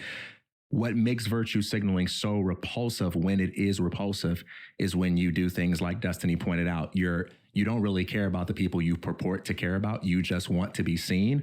Or you're doing the whole fire insurance thing, you know, like, hey, Black people, I know that I have a really expensive $1 million house and I'm in a nice, comfortable neighborhood and you're going to probably come over here rioting. So let me put up this Black Lives Matter sign as a way of saying, don't break in my house. I'm on your side. I'll take it down as soon as the riot's over. I don't care about any of y'all. I'm scared of y'all. I don't have any friends that look like you. I don't support any policies or causes that actually improve your life. But hey. This is fire insurance. Don't break in my house. I always said they should just change those particular signs at those particular houses to, would you please come here last? Yeah. Destiny, you have any other insights here? If Hitler had a social media platform, would you use it? Damn, I don't know. It depends on how big the social media platform is. How lit is it? Man, what is it? It's not the free rider. It might be, it might just be Prisoner's Dilemma, where there can be a behavior that's maybe not the best, but if you don't engage in it and everybody else is, you're at like a massive disadvantage. So I guess it depends at the end of the day on what those disadvantages are. You know, you bring up, virtues. For a long time, I wouldn't extol my virtues. I'm a very virtuous person. Okay? But the way that I always figured is like, well, listen, I'm gonna live my life. You know, people interact with me. I've been in this business for 13 years and I haven't had any huge, like horrible thing happen where I've fucked somebody over or literally fucked somebody and done any weird shit. Like none of that has ever happened. And anything that's ever leaked is usually me going above and beyond, like donating money to somebody, by paying all my employees really well, et cetera, et cetera. However, I learned this lesson around 2 or 3 years ago. There's a lot of people that are very invested in saying really bad things about me. And something that was frustrating I noticed I try to view things more from the perspective of my fans, is sometimes it's really hard to defend me if I don't virtue signal. Because then when other people say, oh, well, didn't Destiny say this or do that or do this and he's horrible and blah, blah, blah, all my fans could say is like, well, he's not really like that. But then it's like, well, what's that? So having these things out here, it's like, oh no, I do this, I do that, I do that. Not only does it sell my kind of image to people more that don't have time to watch every single bit of my content, it also gives people that support me an easier kind of arsenal to pull out to defend me with. Like, oh no, look, he does this or that or that. These are important things. These are aligned with his values. Like, be aware of that. But you also seem largely unbothered by those critiques. Unbothered is a word that can mean many different things. A philosopher's answer. Yeah, I'm largely unbothered personally, because why the fuck would I care what some random loser on the internet thinks about me? But from a business and social point of view, that's my job. It is literally my job to know what people think about me and how they view me. And when it comes to social paradigms, perception is reality. Reality starts and stops with how other people perceive you. If you're in a room and 100 people think you're an asshole, you're an asshole. It doesn't matter what you've done or what you don't do. So yeah, like I'm unbothered on a personal level that people lie or make things up about me. If I was bothered by that, I wouldn't have survived here for so long. But I'm obviously, if people are saying things to tarnish my reputation or attack me, especially if I consider them to be untrue, then that's something that I'll actively fight against, because I don't want that reputation to exist for me. And that gets to the heart of why so many people are afraid of debate. It's not just the tension of disagreement. It's the knowledge that we do live in a world where most people, unlike Destiny, don't have the ability to say, yeah, you vote in the complete opposite way as I do, but I still love you. And I know that we're fighting for the same things. Most people say, oh, you voted for that person? You hate everything that's good in the world, including me. Funny how my own goodness doesn't come into question, right? And I think there is, some people call it cancel culture. People have different labels, and I don't want to say anything that depends on that label being defended. But I think a lot of people are afraid to engage these discussions because it's like, oh, if it comes out that I believe a particular thing, well, I don't get to have a job anymore. I don't get to have friends anymore, because people are so quick to substitute labels for logic and say, oh, you subscribe to that ism, you're a bad person. I call this the web. I think that there's like, I think that what people will do is when you're having a conversation, you've got like this core thing is evil. And then you've got all these like little kind of branching points out. And what people try to do is they're listening essentially for like a key word so that they can stick you at some point on that web and then funnel you down into like this evil idea. So we might be having a conversation about like, oh, what do you think about, like LA? And it's like, well, taxes are high. The homeless problem is pretty bad. Oh, you don't like homeless people. You probably support the cops removing them. Probably big capitalists. Capitalists support cops. Probably Blue Lives Matter. Evil Trump supporter. But like they'll listen for like one thing, and they'll try to funnel you all the way down to that. And I point that out. My fans always say it now whenever we're listening to conversations, or sometimes people are talking to me, where I'll say one thing or somebody will say something, and then somebody will do this whole thing. Or like, oh, well, you think this and that and that and that. You must be this or whatever. And it's like, bro, take them where they're at. You didn't even get close to that. You don't even know why they think that thing, but yeah, I call that the web. Yeah. That's what I love about both of you, is the ability to have nuance on societally unnuanced topics, because it's so easy to be binary in the sense that it's Republican, Democrat, it's atheist, it's Christian, whatever it might be, right? And as soon as I slap one label on someone, oh, you're a Republican, I instantly know 90% of their beliefs. And I think that's it's a significant problem today, because we feel as though we must adhere to those beliefs if I also put that label on myself. True, but I mean, like, that is a problem that we have today, is that people are very bought into these huge tribes, such that for 90% of people, if you tell me one thing about yourself, I can probably predict like 19 points of view of yours. If you tell me that you're a fan of Andrew Tate, oh, you're a fan of Andrew Tate. You probably think the World Economic Forum is corrupt. You probably think that ESG scores are destroying the United States. You probably think DEI offices are evil. You're probably a supporter of Donald Trump. You probably think that COVID-19 was overblown. You probably think the lab leak is real. You probably think that vaccines are either ineffective or at worst are putting microchips in you. I can predict, and for 90% of people, they'll adhere to every single tenet of this ideology. Why? There's a, I think that, it goes into a huge thing very quickly. I think that we just drew a 4-part diagram in 2 seconds. there's a whole bunch of things. I think that by nature, I think people are tribal, but I think that's okay. But the problem is our tribes have expanded really, really, really big, and that's not okay. I think it's okay to have a really strong tribe in Council Bluffs, Iowa, or a really strong tribe in Phoenix, Arizona, or a neighborhood of Phoenix, Arizona, because it probably makes sense that a bunch of these people are going to share a bunch of common beliefs, or there'll be a few tribes where you can roughly sort them as such, which is okay. But the problem is our tribes have gotten so big that in order to adhere to that tribe, you have to subscribe to a ridiculous set of beliefs that might not ever intersect with any part of your life ever. And that's the problem that we have today, where if you do want to support Trump, well, if you're a supporter of Trump, you can't support the vaccines. You can't be okay with the FDA or the CDC. Don't you know that they're part of the deep state? Don't you know that that's part of the swamp? Don't you know that Klaus Schwab is an evil guy? Don't you know, it's all rolled into it because you're not actually... your whole source of epistemic authority and truth is singularly coming from this thing that defines your borders. And you're not allowed to ever sort through and have opinions or ideas about any of these things. You're just subscribed to basically this list of ideas that you have to buy into to be a part of that group. Do you feel tribeless as a result? I personally don't, but I've got a very unique background and everything that I think has helped to insulate me against that a lot. But also, I'm sure there are times where I mess up or I do, I'm too quick to judge a progressive for being an asshole or a Trump supporter for being an asshole or whatever. I'm not perfect, but yeah, I think I'm relatively unique in that I'm insulated from a lot of that because of life experiences. I think that's part of why I'm so successful online too, though. But yeah, I think I often delineate between tribe and community, and this might sound like a semantic argument, but just from my own thought process here, a tribe usually unites against something, whereas a community unites around something. And so I think quite often what we do is we lack community wherever we are, and so then we latch onto a tribe, often online, and then there is some figurehead or avatar for that tribe, like an Andrew Tate. So I have a friend, this was something I was going to ask you later, we might as well talk about it now. I have a friend who has been deeply influenced by this red pill ideology and is a big fan of Andrew Tate and often cherry picks things that I will certainly agree with. When he's strangely talking about being anti-materialism, I'm like, yeah, what that guy is saying right here in this 60-second clip makes a whole lot of sense. But what do you tell someone who has been so influenced by this red pill ideology that anyone who even questions it, they refer to that person as brainwashed? What do you say to a person like that? Yeah. Put a hand on their shoulders. You say, my brother, you're lost. There's so much unraveling that has to happen.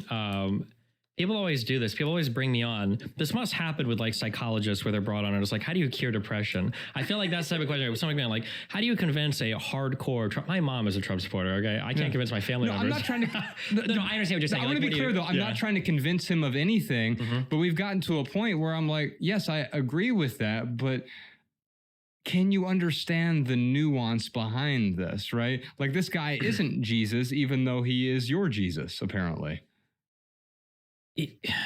Is your question specifically in regards to Andrew Tate or? Yeah, so I have a friend who has, I think, fallen down that rabbit hole, and the on-ramp to that rabbit hole is someone like Andrew Tate. And by me saying this, I'm also not saying I disagree. I think Andrew Tate says some rather compelling things in isolation, but it doesn't mean that when you pan back, he's not a total asshole. Yeah, Hitler was a very motivational speaker. I mean... clip that, Danny. TikTok it.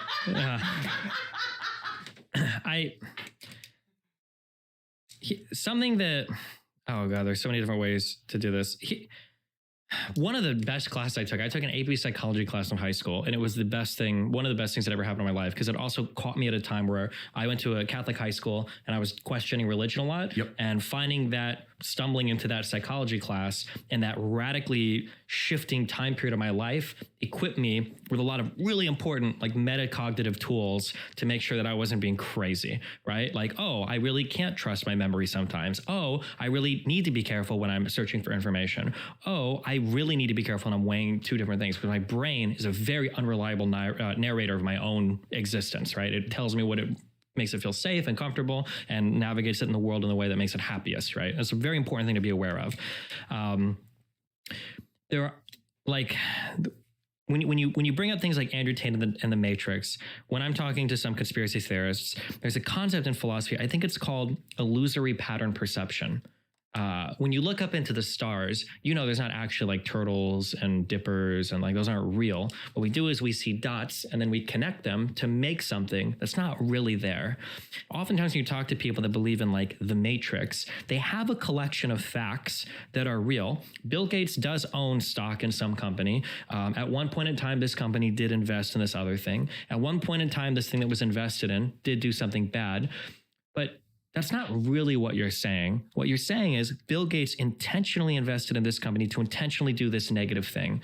Do you have any evidence of that at all? And what you find is a lot of people that believe in these grand conspiracies, call it the Matrix, call it the deep state, call it whatever, is they have this illusion of patterns because they have a bunch of these dots. But when you ask them, okay, you've got all this hardcore evidence that all this horrible stuff happens. Can you give me one like smoking gun? Just one thing that really shows that BlackRock is actually trying to destroy company. One thing that really, because at the end of the day, what they'll hopefully start to realize, and if you're trying to do this with a friend, you have to be compassionate and patient, is they really have nothing. Mm-hmm. There's nothing there to demonstrate the causal link of all these events that they're trying to. It's just a bunch of like discrete data points that they've put together in their head in a way that makes a compelling story. And they are compelled by these figureheads, these avatars, mm-hmm. in a way, because I think part of it has to do with their shamelessness and their confidence. So when you combine those two things together, and then of course, people often do experience some sort of benefit. The person I'm talking about specifically, he's like, yeah, I was just feeling, I was in a really bad place. I was really depressed. And I stumbled across this guy. And all of a sudden now he's attributing everything good happening to him from this one realization. Now I'm going to the gym and now I'm making more money and all of these other things. And mm-hmm. It's like, okay, two things can be true at the same time. Yeah.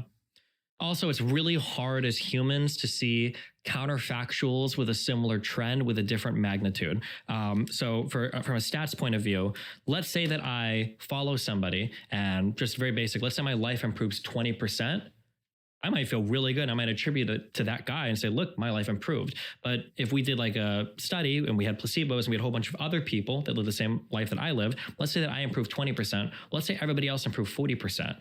Well, actually, that wasn't good. You actually lost out, but it's hard to perceive that because when we see a trend line, it's hard to imagine that another magnitude of trend could have existed in the same direction. That's like sometimes you see like a company, like somebody might say like this company lost 2% last year. Do you think that's good or bad? The layman will say like, ooh, lost 2%. That's not good. If you're a little bit more intelligent, like, well, how did their competitors do? Because if you lost 2%, if you've got a stock portfolio and you're down 2% for the year and the S&P 500 and the Dow Jones and the NASDAQ are down 20 points, my portfolio did really good. I might have only lost 2 points, but compared to the average, I did really well. And that's just not an intuitive thing that people do sometimes. Yeah, absolutely. By the way, people do that with the government a lot too, right? X happened because the government did it. If the government didn't do it, X could not have possibly happened. Mm-hmm. It is a fallacy. It doesn't mean that, well, I'll just leave it at that. But, one thing I'll say about conspiracies. Oh no! I thought you were agreeing with the point that I would say, but that was you snuck in a little anarcho. Yeah. Well, this episode does. I was thinking about people blaming conspiracies. You were thinking about the government building roads. I see what you did there. Okay. Sorry. I was thinking of it, but can I say something about the conspiracy thing? Real quick. I just want to say this episode comes out on 9/11, and if we could all agree on one thing, it's that never happened, right? My goodness. Oh my gosh. Well, here's one thing I will say about conspiracies. I think in many cases, conspiracy theories are poorly executed attempts to construct a coherent worldview in response to the experience of being lied to by something very important. I think it's easy to dismiss conspiracy theorists as crazy because they do a very good job at making themselves look crazy. Usually when you know you're being lied to, but you're not given any more information than that, and you're left on your own to come up with your own picture of what actually happened, it's probably going to be crazy because you don't have all the information. You're probably going to be wrong, which is why most conspiracy theories are crazy and wrong. However, they're all grounded in a fundamental mistrust and skepticism that is produced by observing discrepancies, demanding answers, and being flat out lied to. And while I think we should challenge conspiracy theorists to support their views with evidence, and we should criticize them when they fail to do so, I think it's important to not use that as an excuse to be distracted from the fact that many of them are right when they say we've been lied to about X. And I think it's important that we also move that spotlight to many of the powers that be and say, hey, why don't you tell me what really happened? Why are you lying about it? Or, okay, you're telling me the truth now. Why did you lie about it 20 years ago, 50 years ago, and so on? So I think that's an important thing. As far as red pill goes, I think it's also important to make a distinction between red pill and the manosphere, because the red pill, which comes from that matrix, is the idea of waking up from the dream, right? It's the idea of coming to understand something that you were previously completely asleep about. And the manosphere is a particular domain of information that kind of has capitalized the usage of that term. But I think whenever we've all had our red pill moments, and whenever we have those red pill moments, we tend to be overly trusting of whoever is responsible for giving us that moment. It's part of our process of intellectual growth and philosophical development. It's actually quite a normal thing for most people. And, you take a look at the autobiography of Malcolm X, for instance. It's like he has his red pill moment where he learns about the power of discipline. He learns how to break free from addiction, how to create wealth, how to feed his mind from the Nation of Islam, and particularly from Elijah Muhammad. Right. And at first, he's all in with everything, no skepticism, no mistrust. But as he evolves intellectually, his views become more nuanced. There are some things he's willing to challenge, some things he's willing to question, while he still maintains his core faith in the religion. And I think we're all like that in a sense that you give people time. It's good to see people waking up. It's good if somebody goes from being lazy to working hard, regardless of who they're listening to. But after a while, they start to grow up, they start to branch out, and they start to hopefully assimilate other ideas. But one question I would ask a friend like that is I would simply say, hey man, sounds like you've learned a lot from this guy. Here's a devil's advocate question for you. What is he wrong about? Yeah. What's one thing he's wrong about? Yeah. Because we all intuitively know that nobody's right about everything. And even if he doesn't have an answer, just having to think about that will mentally prepare him to recognize it when he notices it. See, that's the spirit of curiosity that you both bring to the table here. Do you have anything to add to that, Destiny? Yeah, you said one thing, and I was really glad you said. I was going to harp on this a lot, is that overly trusting of the person that wakes you up. The big problem that I have with people, I wish there was a better word than conspiracy theorists, because it is very dismissive sometimes. Yeah.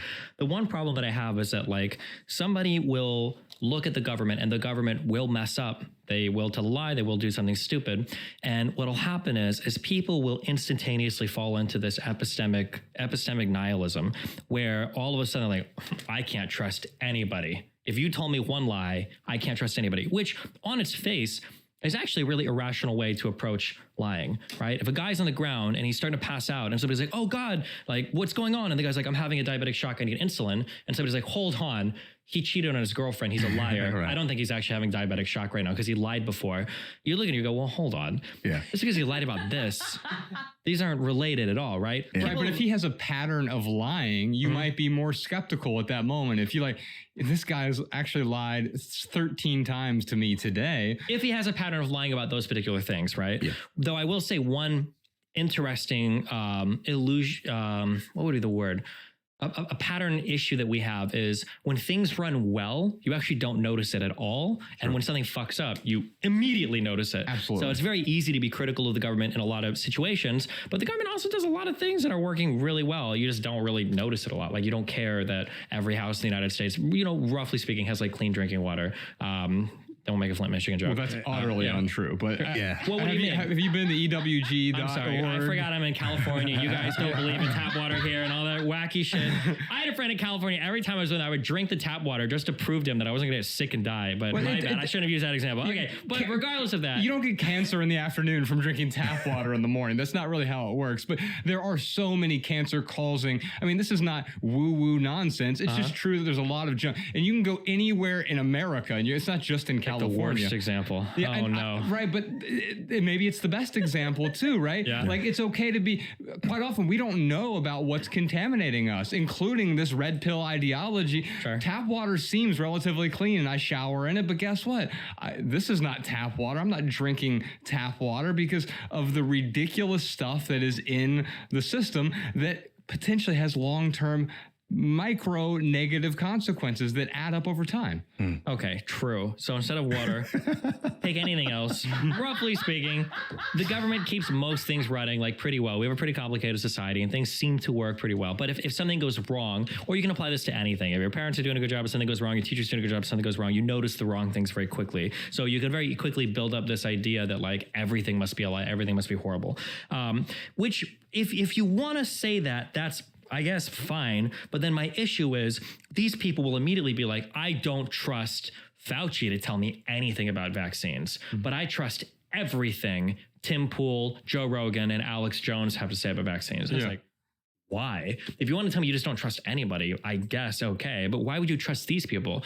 And then any answer they give you, well, what about the financial incentives of Fauci? Well, what about the financial incentives of alternative media? These guys sign, 7-figure ad deals. You guys don't think they've got a financial incentive to like give you these kind of like anti-establishment talking points that they build a whole audience off of this? There is one key difference though. Go for it.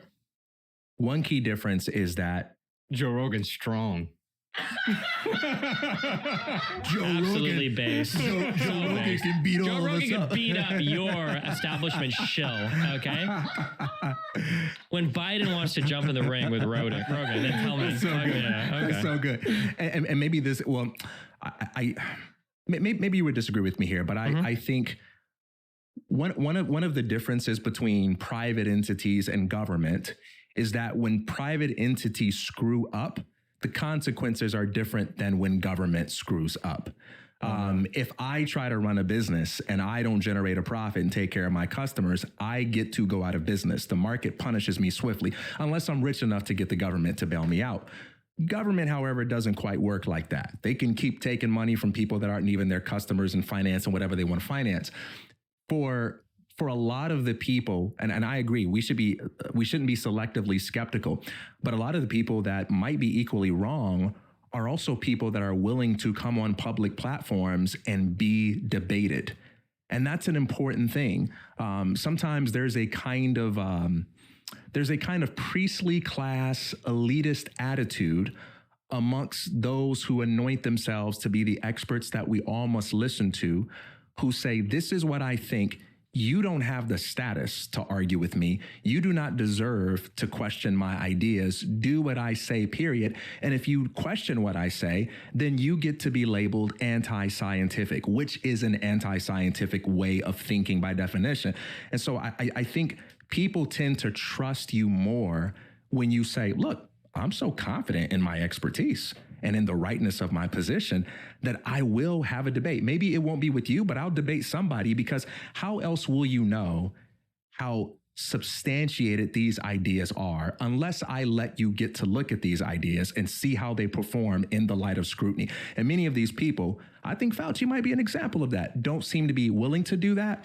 And without speculating on why they're unwilling to do it, without being a conspiracy theorist about it, that is a move that tends to generate mistrust of people that are already doubting you. And I think there are a lot of people who, from a non-conspiratorial background, have had doubts, questions, and concerns, and they're just treated like they're stupid or like they're conspiratorial for wanting somebody to debate it. That's how a lot of people feel like ideas win credibility in their minds. Damn, he just red-pilled you. Unbelievable. No. You changed your mind on everything, I'm sure. So I agree with some of these things. Here's the first thing I'll disagree with, and I'll do this till the day that I die, is there's this idea that like the government is free from consequences and private entities have to run themselves like a Swiss Army knife. That's not what I said. That the consequences are different. Government is not free from consequences, but the consequences are non-identical. I think they can be different, but I think you can find a lot of issues with private firms that operate incredibly stupidly and for a variety of reasons, like manage to carry on. I think that like with government assistance. Sometimes just because they're the largest player in a particular market. I mean, look at what are iPhones like? Aren't iPhones alone like 60-70% of like the cell phone market today? That sounds right. Yeah, like 97% with like teenagers, like an insane like. But I would contend that many of these cases where there do appear to be these monopolies, it's because there is bureaucracy involved. Like a lot of people create a lot of wealth by, talking the free market talk and thinking the free market philosophy.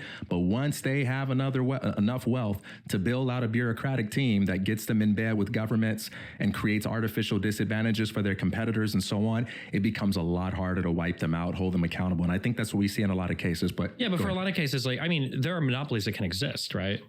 Like monopolies happen. They don't need the government to do it. I think in nature, monopolies are incredibly difficult to form. But well, I think it depends on like, for instance, if we talk about like a geographic monopoly or an infrastructure related monopoly for ISPs, the idea that like in order for a new ISP to open, it's got to go and lay all these, like that's just prohibitively expensive. Right? So here's the claim that I would make about monopolies. Mm-hmm. I would say monopolies are much easier to form in an environment where you have an institution that has a monopoly on violence that can help protect that monopoly from competition. Okay, I would disagree. I think there are different ways. I think in some cases you can be right, but I think there are different ways where monopolies can just naturally form because of geographic reasons, because of cost to entry reasons. But I would agree with that. I think they can naturally form. I think they're difficult to sustain, but maybe we save that debate for later time. I think that, and then we do agree there are different consequences of government. Vote people out if you don't like them. Vote them out. If you really are upset with how they're acting, or they can be held accountable. A lot of these people are appointees. A lot of these people are appointed by people that are voted on. Like people should vote more. I think that's really important. This is a point of contention between the two of you for sure. TK doesn't vote. Can we talk? Let's drill down to double click on this issue specifically. Yeah. Mm-hmm. Well, first let's just assume that everything we're told about the voting narrative is absolutely unquestionably true, and that I'm not a heretic. Even then, we're talking about a much slower timeline such that the difference between what happens in free markets is incredibly vast. In other words, if the government screws up now, okay, versus if you and I screw up now, we get to be out of business and replaced by competitors who do better business than us immediately. Government, that doesn't happen. And not only that, but the power to shift blame upon regime changes is so incredibly great that by the time anyone is held accountable, those people are gone and someone just replaces them. And by the time you see change, it's not the sort of thing that the market demands so swiftly from ordinary people like you and I. So I'm not arguing that they don't have consequences. I'm not arguing that you can't change things. I would...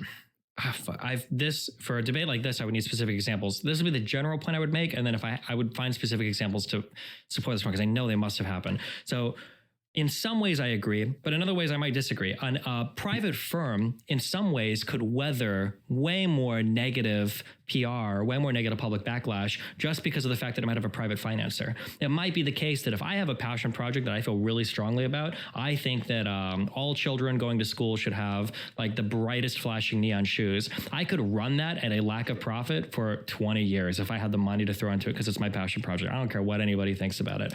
But it might be the case that that's a really good idea, but the government program dies in 2 years because it's so unpopular. People are like, no, screw you. We're not going to do that anymore. And then it gets voted out. And now you've got something that if it was privately financed, that actually could have weathered a longer storm.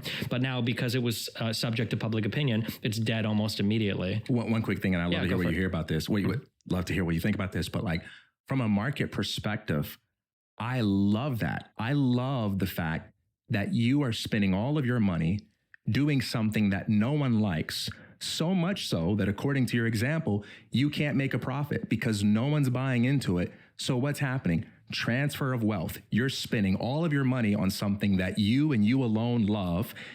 your wealth is going away from you and it's leaving you. And at the end of this period where you with your deep pockets have poured into this passion project, what do we have? You're out of $20 million. That's market punishment. You didn't really get anything back other than the emotional satisfaction of creating something and supporting something that you like. And nobody likes that garbage that you created. Now that $20 million is in the hands of other people who get to do something that the marketplace actually rewards because people love it. And so even in a case like that, you may not go out of business, but you eventually run out of money until you get to the point where you say, I can't afford to do this anymore, or it's so painful, I'm going to stop. In the case of the government, it's different because there is no money there to run out of. There is only the money that you have, and I'm going to take it from you and do what I do. And there's no amount of failure I can experience that ever stops you from being my customer, because you're not my customer based on you liking what I'm selling at this time. You're my customer based on violence or the threat thereof. Sure. All I was saying was that, like, because what if it was the case that after 10 years, maybe people really did like those shoes? That's a project that a private person could weather that storm for 10 years and the government could have because it's so unpopular. Yep. I'm just saying I'm pushing back against that claim that like the government is slow and unresponsive, whereas private firms are immediately responsive, when there are times where the government can be very quickly responsive to things, and there are other times where it can drag its feet. And there are times where private firms can be very quick and very responsive to things, and then there are other times they can drag their feet for whatever reason. How long? I don't know if you guys are tech guys at all. Oh, How long are you, either of you? What did you work in before? yeah, I was in wireless telecommunications. How long did it take for us to move on from Adobe Flash? Are you familiar with? Yeah. Vaguely. It was like a decade or more of people being like, and then I think it was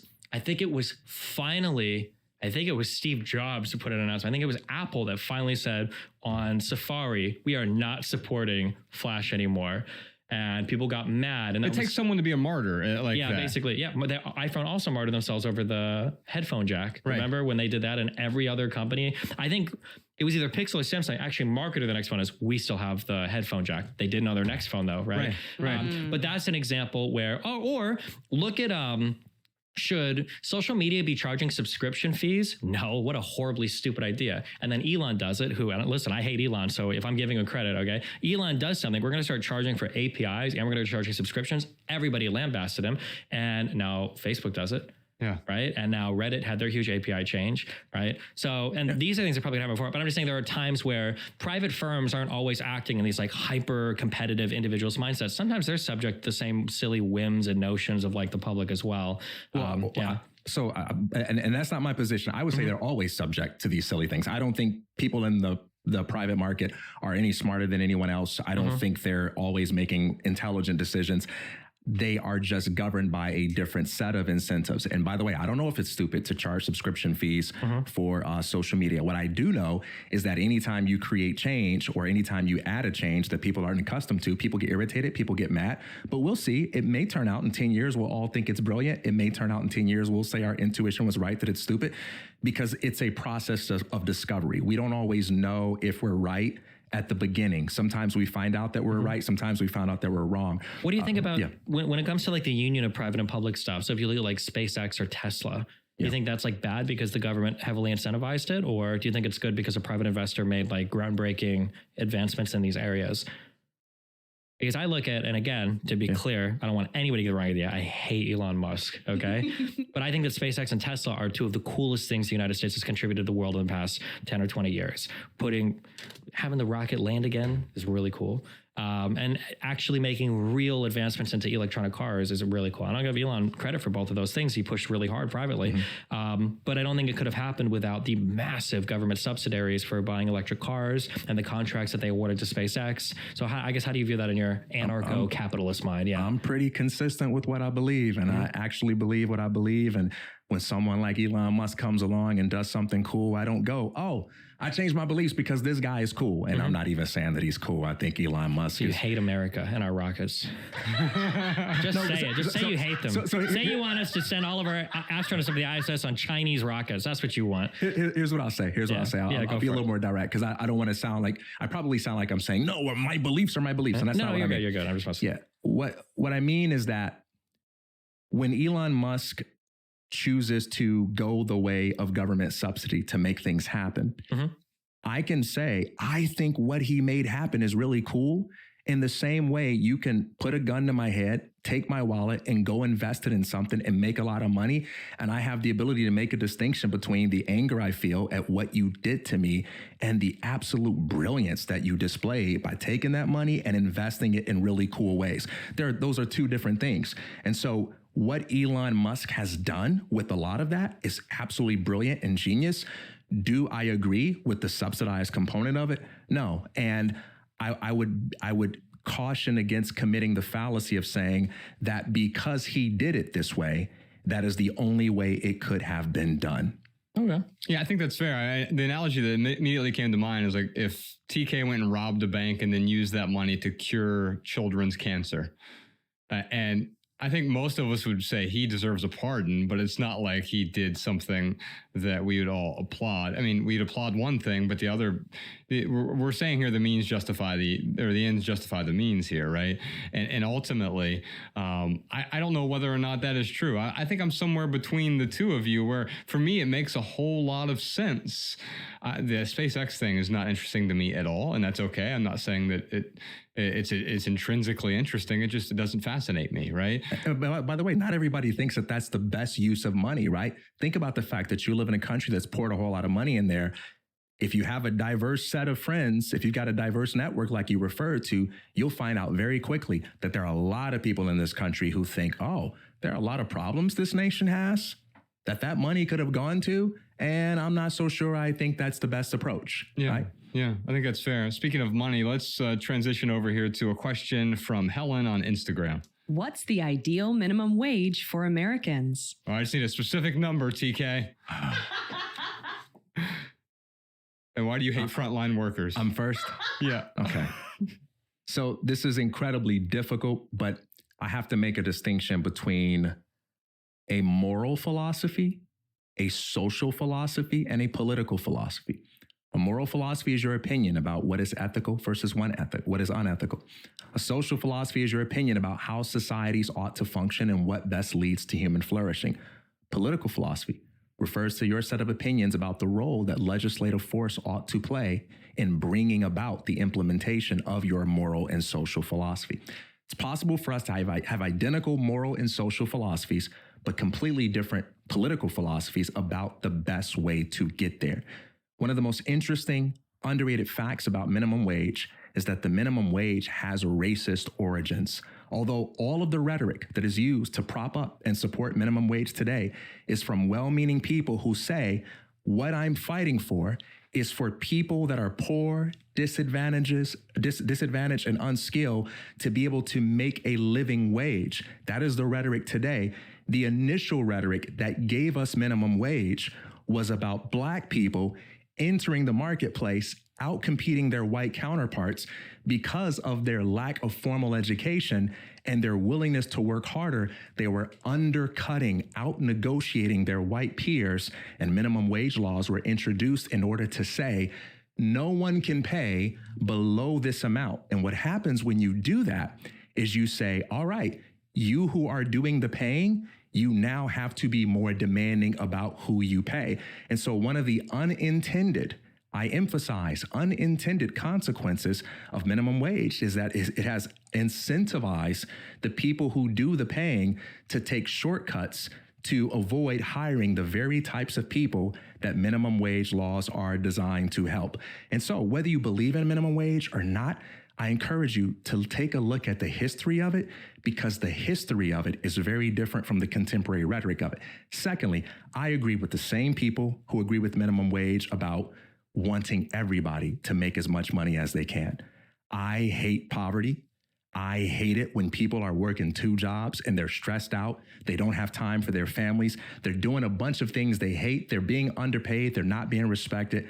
I absolutely hate that. I, however, reject the rhetoric that minimum wage actually solves the problem. My opinions on this is similar to like my opinion on marriage. People say, well, what do you think about gay marriage? Well, you know what? I think 2 human beings, period, whether I agree with them or not, are free to do whatever they want to do together. But you know what the real solution is? The real solution isn't saying, hey, let's go the way of gay marriage. The real solution is to say, why is the government involved in the marriage business in the first place? Get them out. The debate is over now. What you have are human beings freely choosing to live the way they want to live in accordance with their moral philosophy, and we are free to disagree with one another in the same way that you can look at my wife and say, I don't like her for you.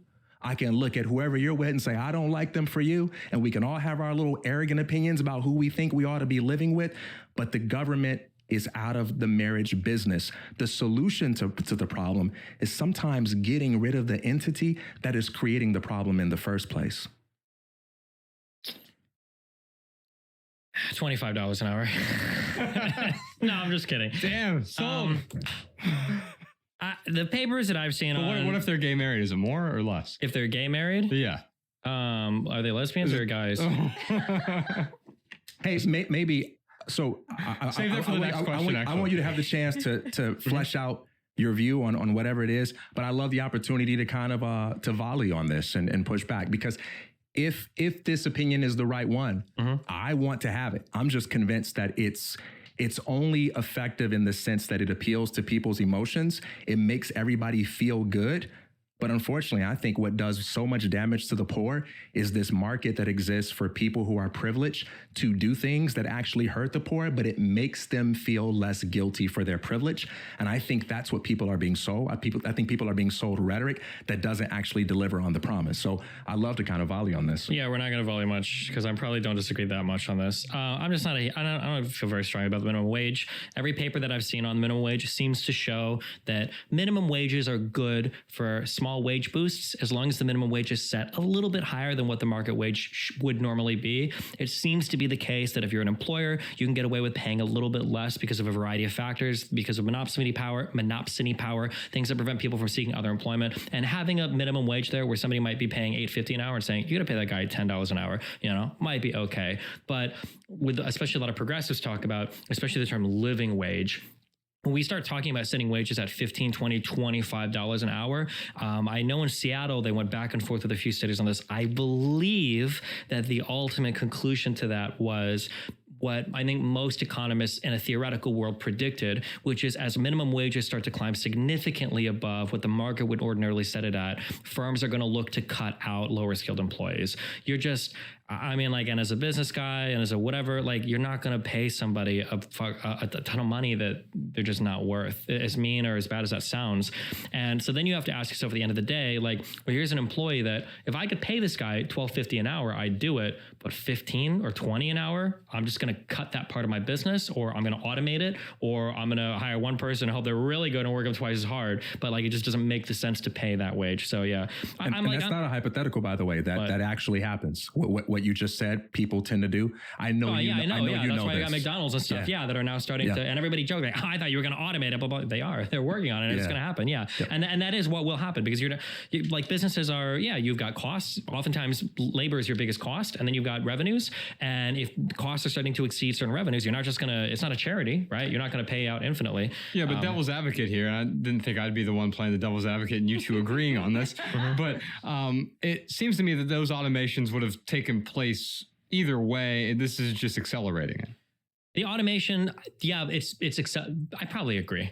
But there's going to be a minimum cost to running those automations, and that minimum cost might actually exceed certain market wages. It might be the case that the market could always support $11.50 an hour for a McDonald's worker, but never $15 an hour. So if you were to graph out the cost of the AI cost might go down, but it might asymptotically approach a value that is still higher than what a market wage would be for a certain worker, right? Now, if it's asymptotically approaching a very, very, very low point that would be below $7 an hour or $5 an hour or something, then AI would have been inevitably taking over all of these jobs, but that might not be the case. But I don't know what the specific numbers are on that, but yeah. And by the way, minimum wage laws do not mean you are required to pay someone that amount.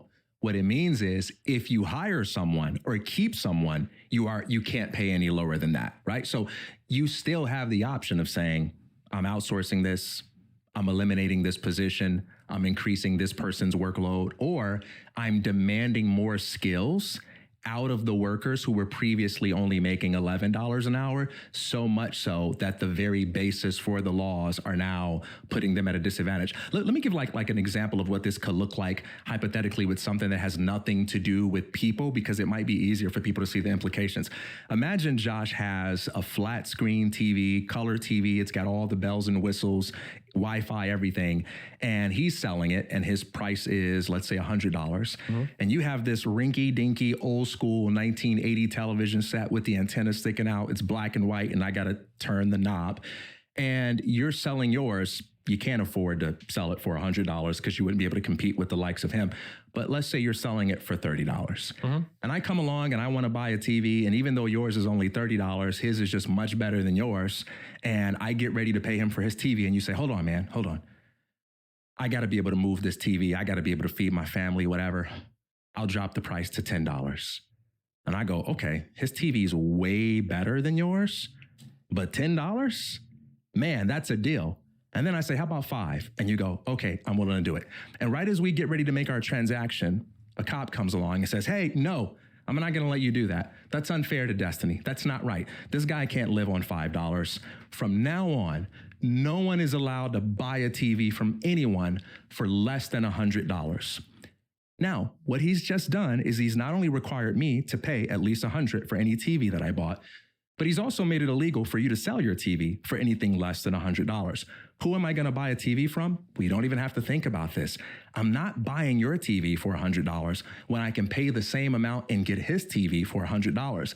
He now has an advantage over you because the price is the same. This is one of those unintended consequences when you make it illegal for people to pay a certain amount. We only focus on the companies, but we fail to focus on the workers. Minimum wage laws are also a limitation on people's freedom to negotiate as well. And so when we only focus on one demographic and say, look, here are some people that you ought to feel legitimately sorry for, and we get tunnel vision on that and we ignore all of these other negative consequences, we fail to account for the fact that other people are being hurt by it right now. And the people that we're helping in the short term, they're going to be hurt in the future. Yeah, I don't necessarily disagree. The only thing that I would say why I can understand there being like a moral argument for a minimum wage is it might be the case that there are some firms that I think maybe shouldn't exist. Like, for instance, I'll say there's a firm that would be profitable, but it's only profitable at employing people for like $2 an hour. There might be an argument to be made that, like, listen, if you can't afford to employ somebody for at least $6 or $7 an hour, you probably just don't deserve to exist as a company. But then there's other questions being asked there, which is, why are people choosing to work for $2 an hour? So I think that there are ways to solve poverty, or ways to fix poverty in the United States, but you have to be really, really, really careful when you start to fudge with market forces, because you start to create a whole bunch of these external victims to your policies that you're not seeing. And you bring up being able to sell your labor as an actual, like, a good example of that. Another great example of that. What? I don't know if I'm going to run into more problems with you over here. Another California policy is rent control. Okay. A horrible way of managing housing stock. And when you see rent control... I'm totally on board with this, but I'm not a NIMBY either. Oh, yeah, sure. Yeah. Rent control is a way that, like, the guy in the unit is doing okay, and nobody can deny that. If you've got the unit, you're good and you're rent controlled. But the two harmed parties you don't see is, one is people see this party, but they don't care. It'll be the owner of the property, because now they're kind of getting screwed because they're not going to renovate. They don't want to do anything. They're not making much money. Yeah, but everyone hates landlords. So so that doesn't care. But the thing that you don't see is all of the people that could move into the city otherwise now don't have the opportunity to, because there's never going to be new construction. There's never going to be new units. And there's not going to be an adjustment of people in their consumption of housing, which might change as life goes on, but they won't change what they're doing because they've got like a rent controlled unit. I don't know how common this is, but like I've got multiple friends in LA that have like multiple apartments and stuff, and they don't ever want to give up their unit in LA because it's so nice. Right. I know people here that live in amazing areas for like $1,200 a month. I'm like, what? Yeah. And like, yeah. And they'll have like another apartment in like Austin or New York or Miami. And I'm like, yeah, but I'm not getting rid of this. Right. And overconsumption of housing seems like a dumb phrase, but it's true. And there, especially in New York City, this would happen too. You've got an old couple, all the children move out, and now you've got a 3-bedroom apartment that's owned by, mom and pops. And it's because they've got an awesome rent controlled unit. They're not going to move. But yeah, rent control is another example where the victims are largely invisible. They're external. Yeah. And if you raise the minimum wage to $25 an hour and you go into any firm, and you see employees getting paid $25 an hour, you're like, this is great. We're successful, but you don't see all the people standing outside now that like don't have jobs.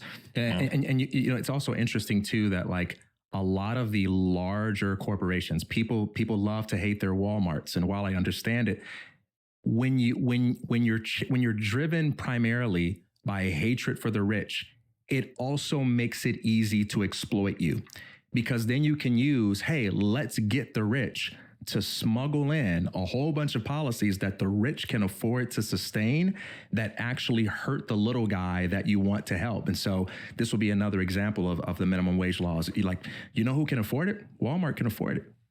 They can afford to handle the minimum wage laws. It's often why these types of corporations have a team of bureaucrats who are constantly out there lobbying for them for policies that they can afford to handle, even if it hurts them a little bit, that their competitors can't afford to handle at all.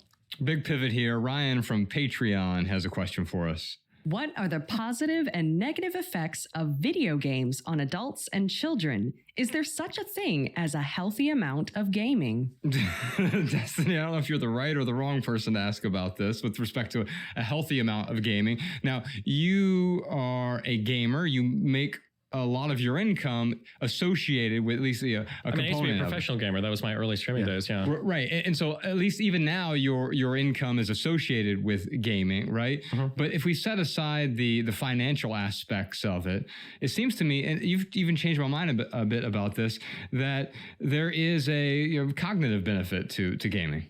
Yeah, gaming to me is just like any hobby. Like there are ways you can participate in it in an incredibly healthy way, and there are ways you can participate in an incredibly unhealthy way.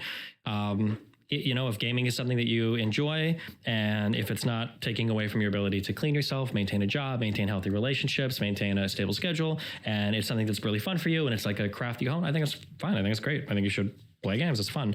But obviously, if it starts to cut into other areas of your life, probably not good.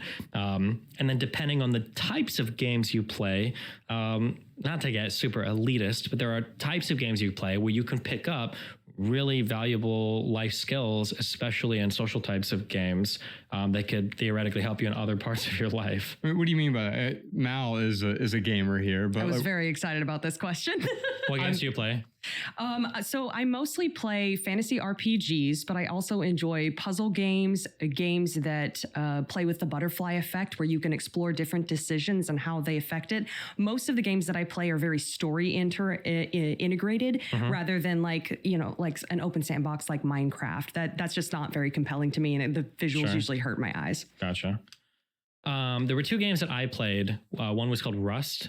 It's like a shooter game with groups of people. And then there's another horrible game. I shouldn't say horrible. I'm sorry. It's not a horrible game. There's a game online called EVE Online, which is like a big spaceship game. But especially EVE involved managing huge groups of people.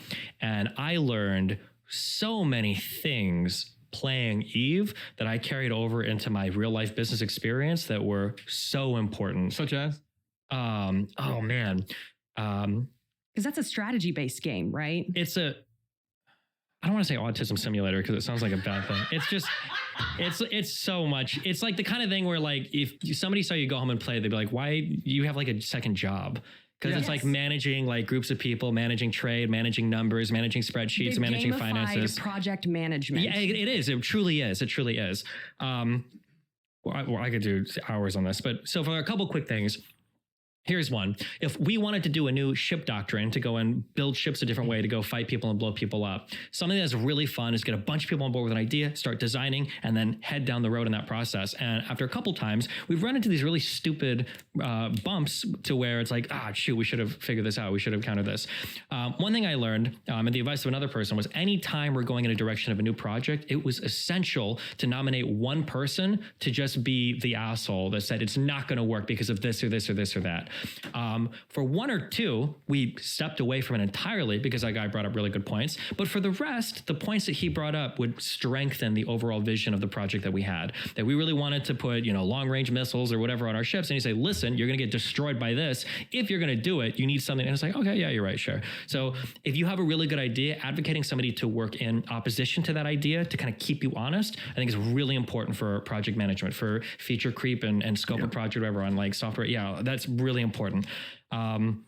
A second thing that I learned, this is a general life people management thing. If you have a whole group of people and you're like, guys, we need to do this and this and this, and then you walk away, nothing will get done. The most important thing that you have as a leader is accountability, right? Looking at a group of 10 people and saying, guys, that needs to get cleaned up, does nothing. Looking at one guy and saying, John, that needs to get cleaned up and it's your responsibility, makes all the difference. So when you're dealing with groups of people, having individuals that are held accountable for certain things it's the difference between everything getting done and nothing getting done. Another important thing is something that seems so stupid is morale and excitement were more important than individual pilot skill for this game, because you can have 10 people that are really good at the game and they're ready, blah, blah, blah. But if you can get 150 people super excited and super hyped up, they're bought into your vision, they like your charisma, they like your project, you can get so many more people on board and engaging with you in a highly productive way than if you had far fewer people or a large group that was like kind of haphazardly, whatever. Like the difference in motivation. Yeah. There's like a million different things, but yeah, like managing groups of people online like that, there are so many skills that I learned in that game where when I come to the real business world, I'm like, oh, this carries over 1-to-1. It's really important. Yeah.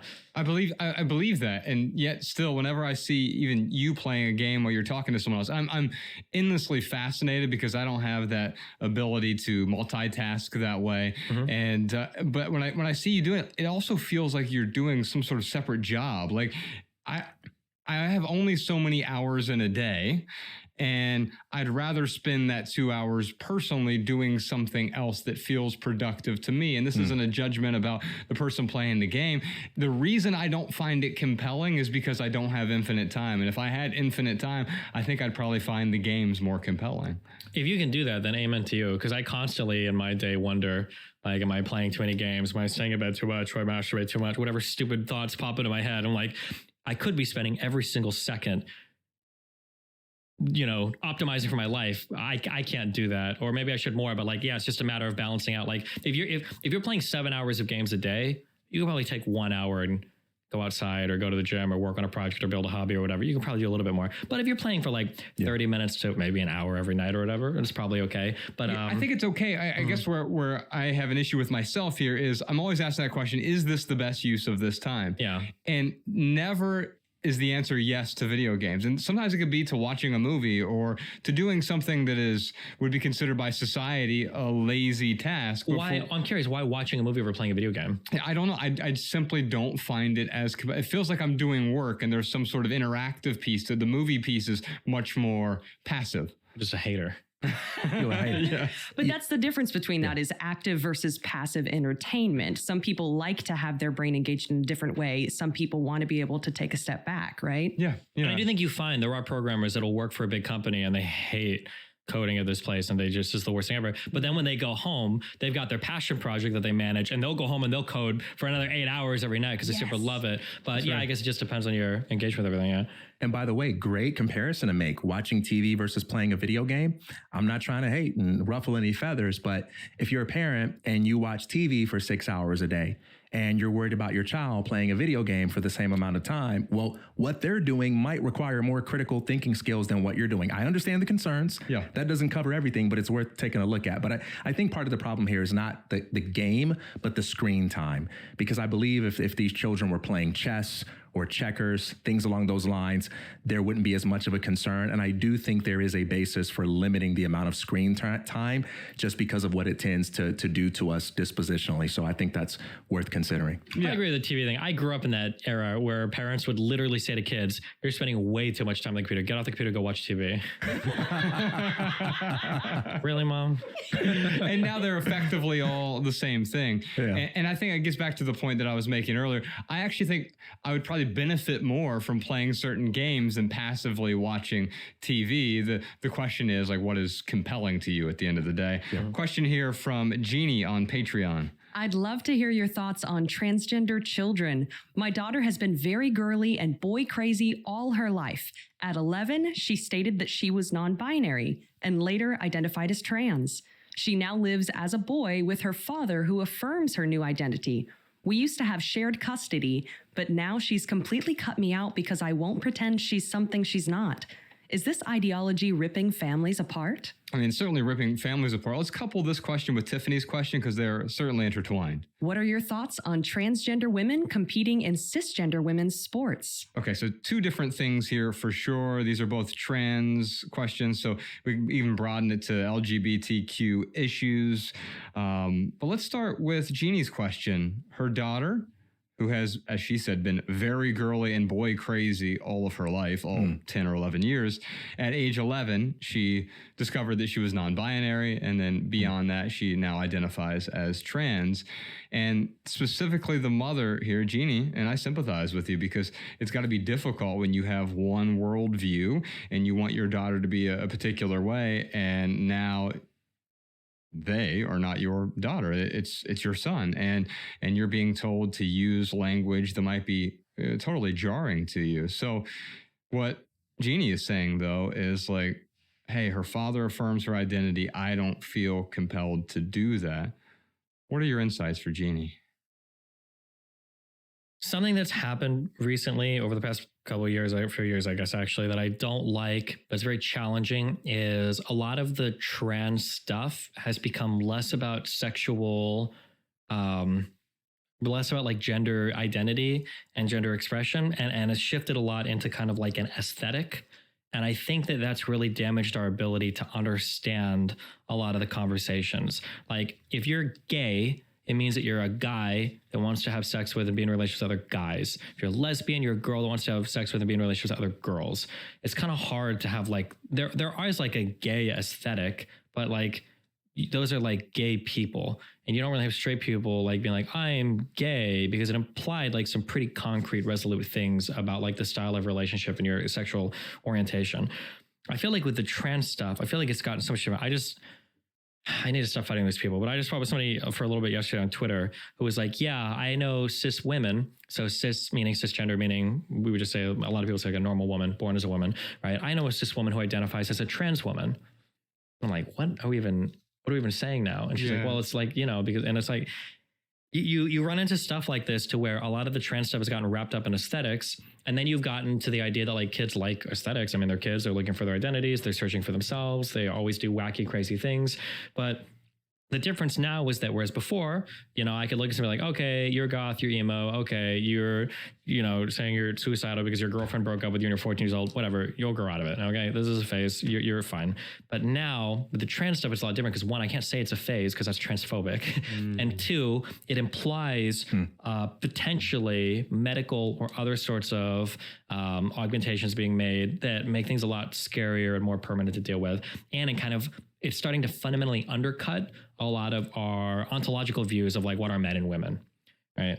So to be super ultra crystal clear, I think it's possible that children, probably especially around puberty, will start to realize they're trans if they are. But I think that if you've got a child that's starting to realize they're trans, two things need to happen. One is everybody in the life of that child needs to be there to support that child in whatever's happening, irrespective of your political belief. So if you're a conservative and you hate trans people, like grow up, figure it out. This is for your child. If you're a progressive and you super love trans people and you're excited about it, your kid might not be trans. Grow up, figure it out. And you need to make sure that there is critical support for that child. Like support meaning you love them, you care for them, you can do whatever. Critical though, meaning that like, let's figure out what's going on because there could be a number of other problems in your life. It might not necessarily be that you're trans. It might be that you feel excluded. You feel like an outsider. It might be that you watch certain people online that you feel like closer to now. Like there could be other things contributing to that as well. That's important to figure out too. So that's a hard one, but man, it has to be critical support from parents that aren't trying to push a political affiliation and are able to kind of hone in and identify what's going on with that particular child. I think what you're saying makes a lot of sense. We often couple our religious or political beliefs in a way that actually harm our children as they're trying to discover who they are. And it's possible to uncouple those things and actually just see this person for who they are. Look, I know we have different beliefs or opinions or whatever, but let me set that aside for one. That's why I was excited to have this episode, because we're talking about things we don't typically talk about on this show. But also, these are things I generally don't have much of an opinion on. I don't have beliefs around most of these topics. Do you have any kids? Yeah. Okay. 10-year-old daughter. Okay. Yeah. And I mean, I know what I would do if she came to me tomorrow and said, hey, I'm now a man or a boy. I'd say, okay, well, tell me more about that, right?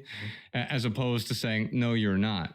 Or as opposed to saying, yes, you are as well, right? I would say, tell me more about that. And I would get really interested in that.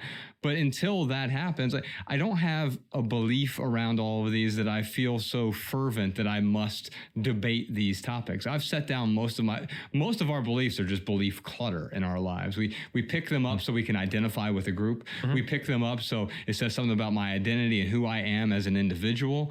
Or we pick them up because it makes me right. And in order for me to be right, I need other people to be wrong. In order for me to fuel my own self-esteem, then I must have these particular beliefs around these issues. We also have this issue of concern clutter. Because we have access to this glowing screen in our pockets and it's feeding me all of this information, I now must not only have an opinion about these things, but I'm morally wrong if I'm not concerned about all of them. And that narrative I've set down a long time ago just because I realized it was kind of making me miserable, because I was the type of person, I'll have this opinion about all of these things. I must have an opinion about everything. And usually when people call into our show, they're like, oh, wow, you talk about a diverse range of topics. No, there are a lot of things we're talking about today. And I think we're going to be talking about abortion a little bit, trans issues we very rarely talk about. Although we talk to trans people on this show all the time. They're just human beings, and I talk to them like they're human beings. And if you're in front of me and you want me to call you a woman or you want me to call you a man, I'll do that. I don't have a problem with that. But I also understand the other side. Some people feel as though they're being assaulted with a brand new ideology that didn't really exist, or certainly didn't exist the way it exists now, even a decade ago. Yeah. One quick thing I want to modify, because I know you didn't intend it in this way, but you said, if you're a conservative and you hate trans people, I just want to add to that. Sure. If you're a conservative and you absolutely love trans people, but you disagree with them or have concerns about them, you too are invited to listen, to learn, and to love them in spite of those differences. And I think that's how you meant it. Sure. Secondly, I think the abandonment of opinion, the abandonment of belief has become a contemporary shortcut to peace. We live in a culture that seems to think in many ways that relativism is the only way for us to get along, to deny that there is any truth, to deny that anything is right or wrong, to deny that there is any difference between healthy and unhealthy. And we just got to stuff our opinions and sort of just like nervously laugh, no matter what you say to me. 11-year-old can say, hey, I found a 30-year-old that I want to marry. Like, oh, okay, I support. Come on, you're nervous. Like, what does the world look like when you can't even be honest anymore about the fact that you're nervous? Yeah. About the fact that you have some concerns. And so I don't subscribe to the philosophy of relativism. I believe there is room for us to be dignified human beings who love each other, respect one another, and learn from one another without having to pretend like my opinion and your opinion are the same. Right. But I also at the same time don't have to have an opinion about everything. Absolutely. If there is an 11-year-old who wants to marry a 30-year-old somewhere in Omaha, that has nothing to do with me. And why are you going to go to my city? And point to me. Jeez. For the listeners at home, he accusatorily pointed his pointer finger right at me. You were the 11-year-old in this scenario. Sorry. But I think that would have something to do with me, but we differ there. We differ. Right. But I don't have to have we agree in the sense that I don't have to have an opinion about that. Right. I think I'm morally obligated to have an opinion about that. Okay. You're maybe obligated to have an opinion about the theoretical scenario, but you can't, it's impossible for you to have an opinion about all 8 billion people on Earth. It's not so much having an opinion. I think it's the idea that there are some moral standards that not only do we personally subscribe to, we also legally and ethically prescribe them to every other person in society. Yes. Sure. So we will have an opinion on if somebody was like, yeah, so, the wife was really rude to the husband, so he, beat her until she was within an inch of her life. I don't think anybody's like, oh, I don't really have an opinion on that. That's just their lives. I think most of us would say that's wrong. And we are legally and ethically prescribing to them that you ought not do that. And you will be punished for violating this social norm. Yeah? Sure.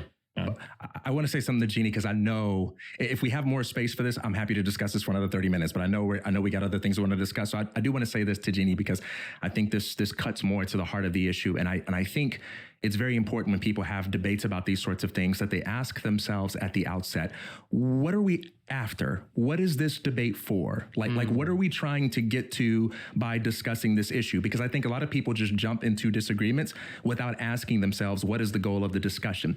Now, the easiest thing for us to do here is to pontificate philosophically about our difference of opinions. And, I can make you feel justified in validating what you think. Another person could argue against you and make you question yourself. And you're just right back where you started. You know what you think, you know what you feel, you know what you believe. And no matter how much I may validate you, you're still there, and you're still alienated from your daughter. And that's not where you want to be. You're alienated from your child. Yes. That's not where you want to be. And so I would say you don't have to pretend to believe anything that you don't want to believe in order to be curious enough about someone to try to understand where they're coming from. I'm going to use something that has nothing to do with this broader discussion, because I believe it's easier for us to think critically when it's not an emotionally hot button issue. Suppose your child comes to you, regardless of their race, and they say, I hate everybody of this race. That's something, right? And that's something we probably can all agree on is like, that's a concerning issue. Yeah. Even in that circumstance, you are not going to get anywhere by whacking your child upside the head and be like, that's not the right way to think. The starting point is, what's up? Yeah. Talk to me. Because we don't know what happened. Did you experience something that made you feel this way? Like, the best entry point to being able to connect with that child and have a relationship with them that allows you to know what healthy support looks like, that allows you to be able to be a part of their lives, is to say, hey, talk to me.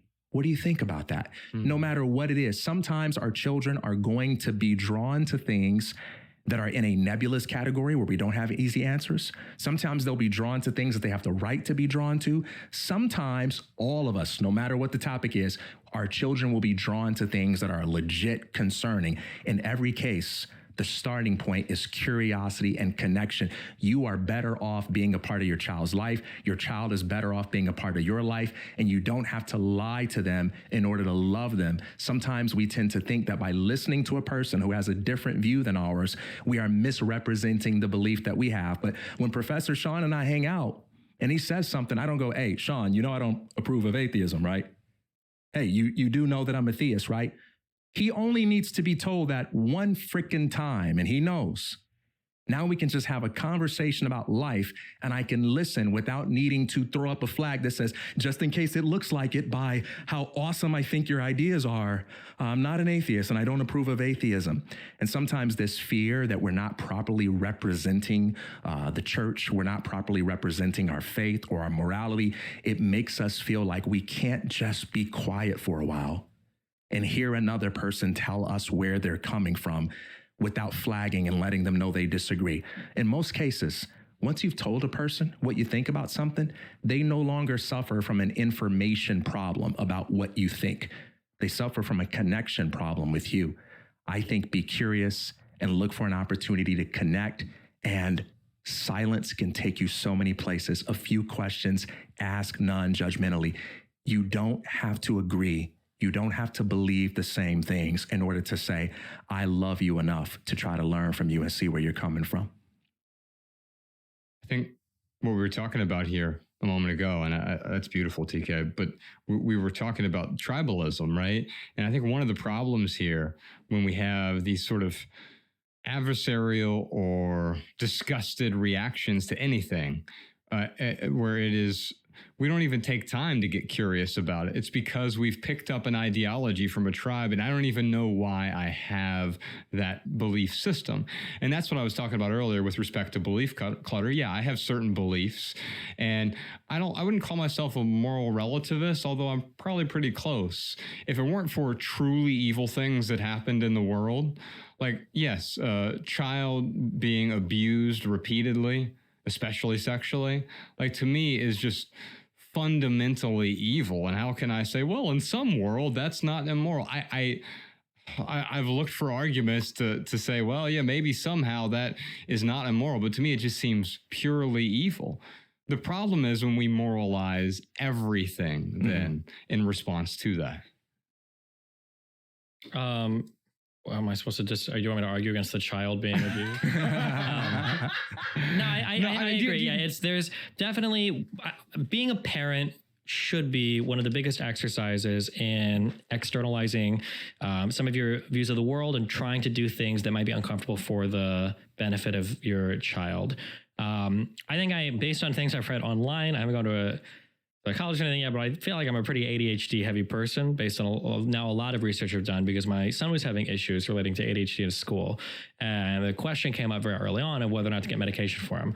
I have because of toxic masculinity or whatever, I have a really hard time taking any medication. I just don't like it. Okay. It's very emotional, very stupid. I understand that, but I just don't like the idea of that. I don't know if I would ever be on a long-term stimulant or whatever for anything, even if I got prescribed one. And when my diagnosis came for my son, that he was immediately obvious, heavily ADHD'd. Like between classes would have to crawl through like a resistance tunnel to like discharge energy between classes of very, very huge issues. Yeah. And I had to make a decision of like, well, are there things we can do in the house? Are there other ways we can compensate for this? And at some point I kind of have to think like, is my job as a parent for my son, is it to make sure that he subscribes to every single value that I have, that I'm imparting all of those onto him and forcing it the other way? Or is my job to set him up for success as much as possible, even if that might mean putting him on a slightly different trajectory than what I would put myself on? And after a lot of thought, I kind of ended up with the latter, where it's like, I don't know if I'd ever take a drug, but I'll try it for him. We'll see how it works. And it immensely improved everything in school and everything like relating to that. And you know, maybe in a few years, if he decides like, oh, well, I don't like the way this affects my mood or whatever, then he can quit. That's fine. But yeah, between the research I did on that, his positive outcomes, and then talking to other people with ADHD, the story that I got over and over again from every single person was, I hate that I had this drug in college. I wish I would have had this in high school or grade school. I hate that it took so long to discover this. It would have been so helpful to get this so much earlier in life.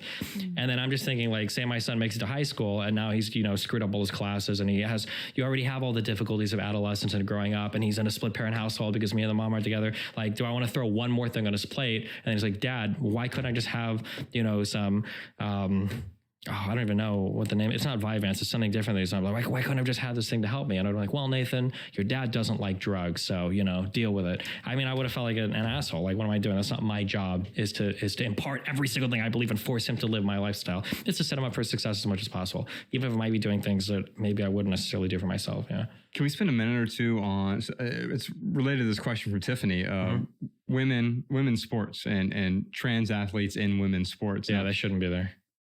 Are you serious? Yeah, of course. In all sports? No.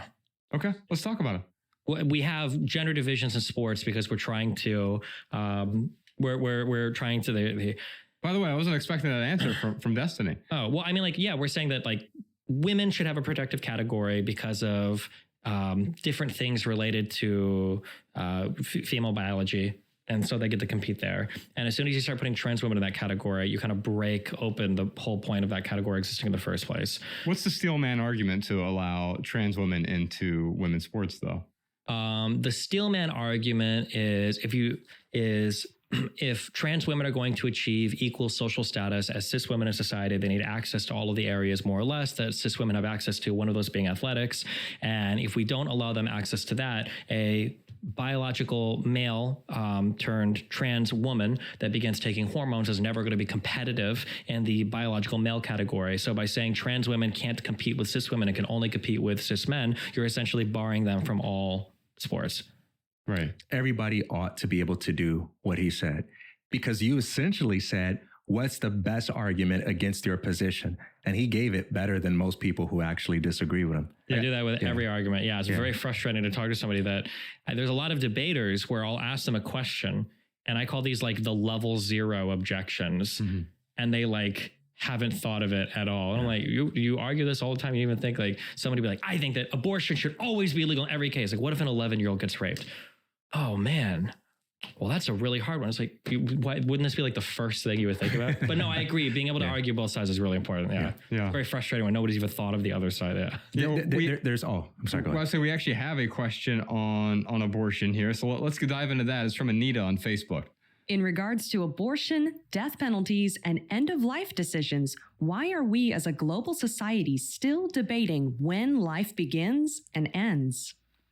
That's funny because that question can be asked by both sides of the debate. Yes. Yeah. And it's a question that's framed in a way where I have no idea what Anita's beliefs are and what she even wants to accomplish with this.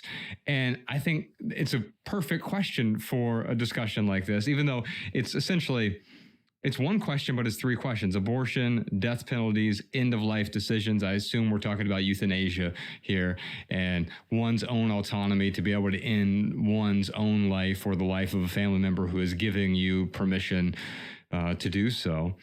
Do you have any initial thoughts? Because I've seen, I assume you two probably, and this is why it's fascinating to me. I don't know what TK's beliefs are because we don't have these discussions, because I don't have a need to know what his beliefs are around a particular topic to be his close friend. In other words, he hasn't read the catechism from front to back yet. Well, what I can tell you is... Don't worry, 50% of Catholics don't even know what the catechism is. So. That's true. Well, he grew up Protestant, so he knows the Bible. They must think he's really strange. I grew up Catholic, and no one in my church knew what the Bible even was, really. It was just like this little book that was there. It was like a... I don't know, reading material between breaks or something. No lie. Sorry, Catholic Church, but I am Catholic and I got your back. There was an event I went to and I was speaking one time. I didn't even notice. And a woman came up to me afterwards and she says, it was all a Catholic event. She says, "You're a Protestant, aren't you?" And I say, "What?" And she says, "You're a Protestant." I go, "I'm Catholic." She goes, "But you used to be a Protestant." I say, "How'd you know?" She says, "He quoted the Bible." I thought she was going to ask you to sign her Bible, maybe. She was like accusing me like I did something bad. Like, hey, we need to go to our CIA together, lady. Steering it back to this is one of those topics that is so contentious that because this is one of those rare instances where it's mostly binary. Like, you can't get half pregnant. You can't get half an abortion. And so it's a topic that's fraught with a lot. And by the way, I think the people who tackle this masterfully are stand-up comedians, because it requires some level of levity in order to discuss something without people wanting to get out the pitchforks and drag each other to their point of view. Mm-hmm.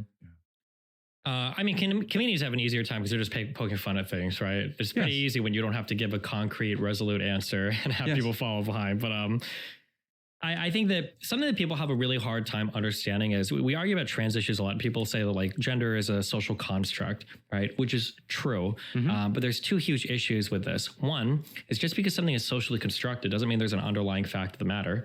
And two, everything is actually socially constructed. All ontologies, all categorizations of things are socially constructed. The idea that, like the arm is a separate thing from the body, which is a separate thing from the leg, like the universe doesn't recognize these distinct categories of things, or that this it's all just matter. It all just floats around. Yes. And as people, as humans, what we do is we instill on the world, we project patterns, and we draw boundaries around things in the ways that I believe provide us the most utility, right? It makes sense to identify different stages of development. It makes sense to differentiate a chair from a table. It makes sense to have these categories because when I communicate things to you, it's meaningful. If I ask you to go get me a sandwich and you bring me, a ham, there's like a breakdown in communication. So it's good that we have these properties. The issue that we run into is, and this might tie back into some of our earlier things, is we don't realize the subjectivity of the categories that we've drawn. And then sometimes we want to make very strong moral statements around these categories that are ultimately, at best, fuzzy around the edges, and at worst, entirely fictitious.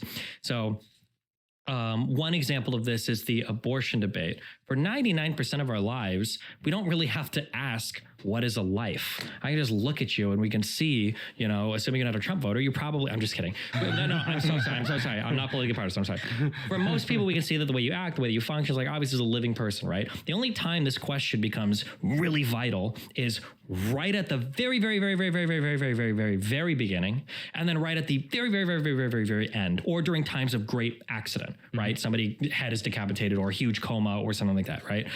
And we want to come and say like, oh, well, obviously life is blah, blah, blah, blah, blah. So this is the obvious answer. And it's like, is it? Like, our definition works 99% of the time, but is it actually like a 100%, you know, this is like the real definition that comes from the natural world and blah, blah, blah.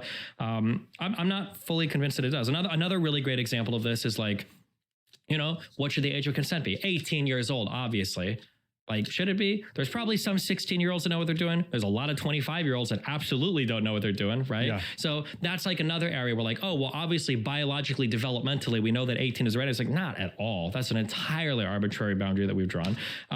But then the issue comes from, we have these subjective ontological categories we've drawn barriers around, but then we want to bring in the morality, and morality doesn't generally function in binaries. It's very hard to say that's a little bit right and kind of wrong. We typically want to say like, this is right and this is wrong. So yeah, I believe that things like abortion, the issue you're running into is you have this kind of fuzzy subjective category that you're trying to bring in very hardline moral stances on. And that's a very, very difficult thing to do if you're not willing to recognize the limits of the initial categories that you've drawn. The fuzziness, though, is up for debate. But here's what I'll say, a couple of things. So first, when it comes to moral claims, it's possible to make moral claims in a nuanced manner where you say, here's a situation that's complex. It's made of multiple parts. This aspect of it is wrong. This aspect of it is permissible. This aspect of it is noble. And we can do that. We can parcel things out. I have a question for you, though, before I go any further. You said everything is a social construct. And I know that you're not a moral realist, but do you believe that that's true also of truth value? When I say a proposition is true or a proposition is false, do you believe that that's subjective, or do you believe that there are truths that exist independently of our preferences, perceptions, and taste? Maybe another way to frame that is, are there situational truths and underlying truths? Well, it's essentially a question of like epistemic anti-realism. I mean, are there any things of which it can be said that's a fact, whether TK likes it or not? I'm out of here. I actually got to use the bathroom. You keep arguing with yourselves. And just an everyday example for people that are listening, so it doesn't sound so abstract. An example of this would be, if I say I have $1 billion in my bank account, that would be false because it doesn't correspond to a reality in which there's a bank account with my name on it where I have $1 million. And I believe that's objectively false, even if I don't like it, even if I wish it were something else, that there are truths to be reckoned with independently of what I wish.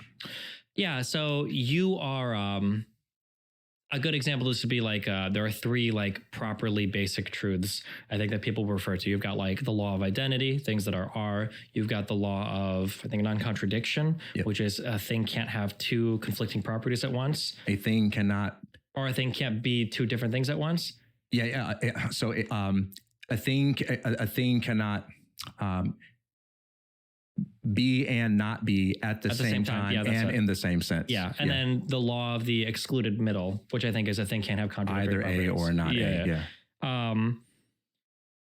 There's a math guy emailed me this once because I've had this question posted before. I'm going to butcher his response, but I think that the way that those truths work is those truths are constructed on tautologies, which are true because they are, kind of like how all of math is constructed on tautologies. They're true because they are within that given system. But like external human thought, like external human existence, whether or not those things exist independent of us, I'm not sure what the answer is. But I would say that like the type of truth, a mathematical truth of like, is 1 equal 1 or 1 plus 1 equals 2, is that a social construct?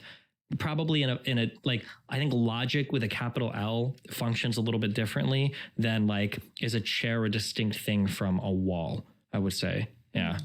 That might be a little unsatisfactory, but we're also hitting the limits of my philosophy knowledge here. But go ahead. Yeah.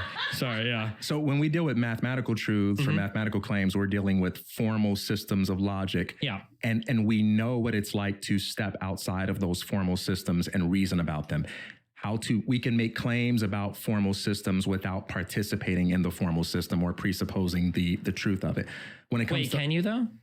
Sure. Because can you make a claim about a formal system? Because any claim that you make by definition has to be a part of said formal system. Yeah, but in order to create a formal system, I can just assume an arbitrary axiom.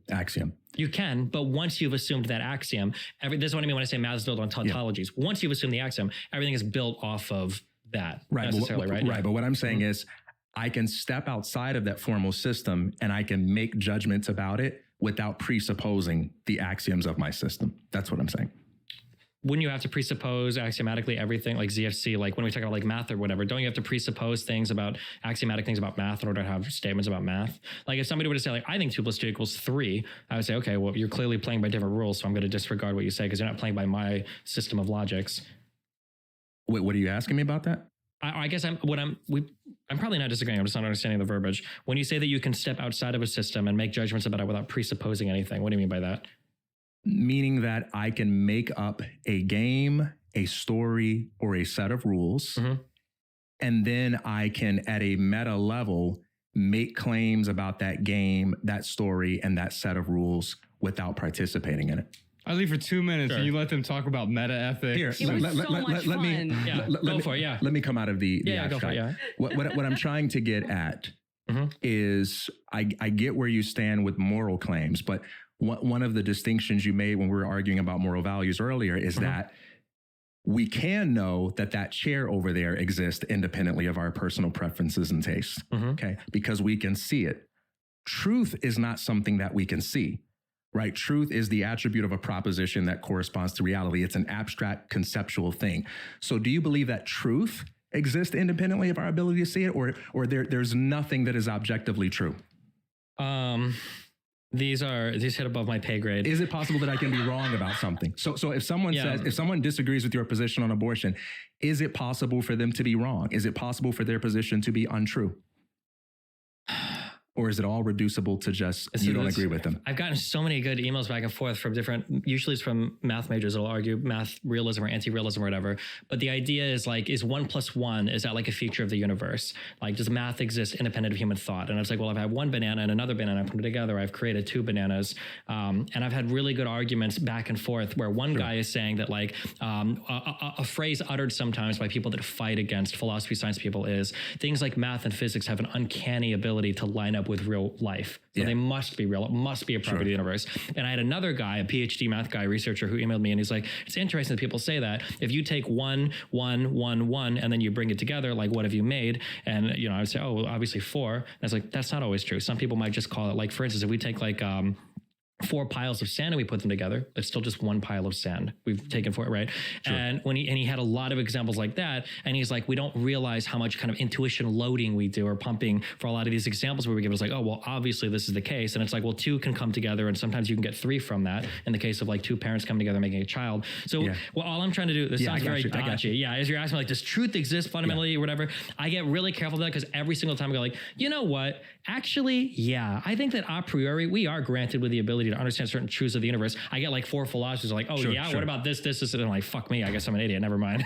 Josh, hang tight. Yeah, go ahead. Yeah, hang tight, because I know he's listening to us right now and being like, these clowns are gonna be way in the sky. I'm just being considerate of our audience. Right.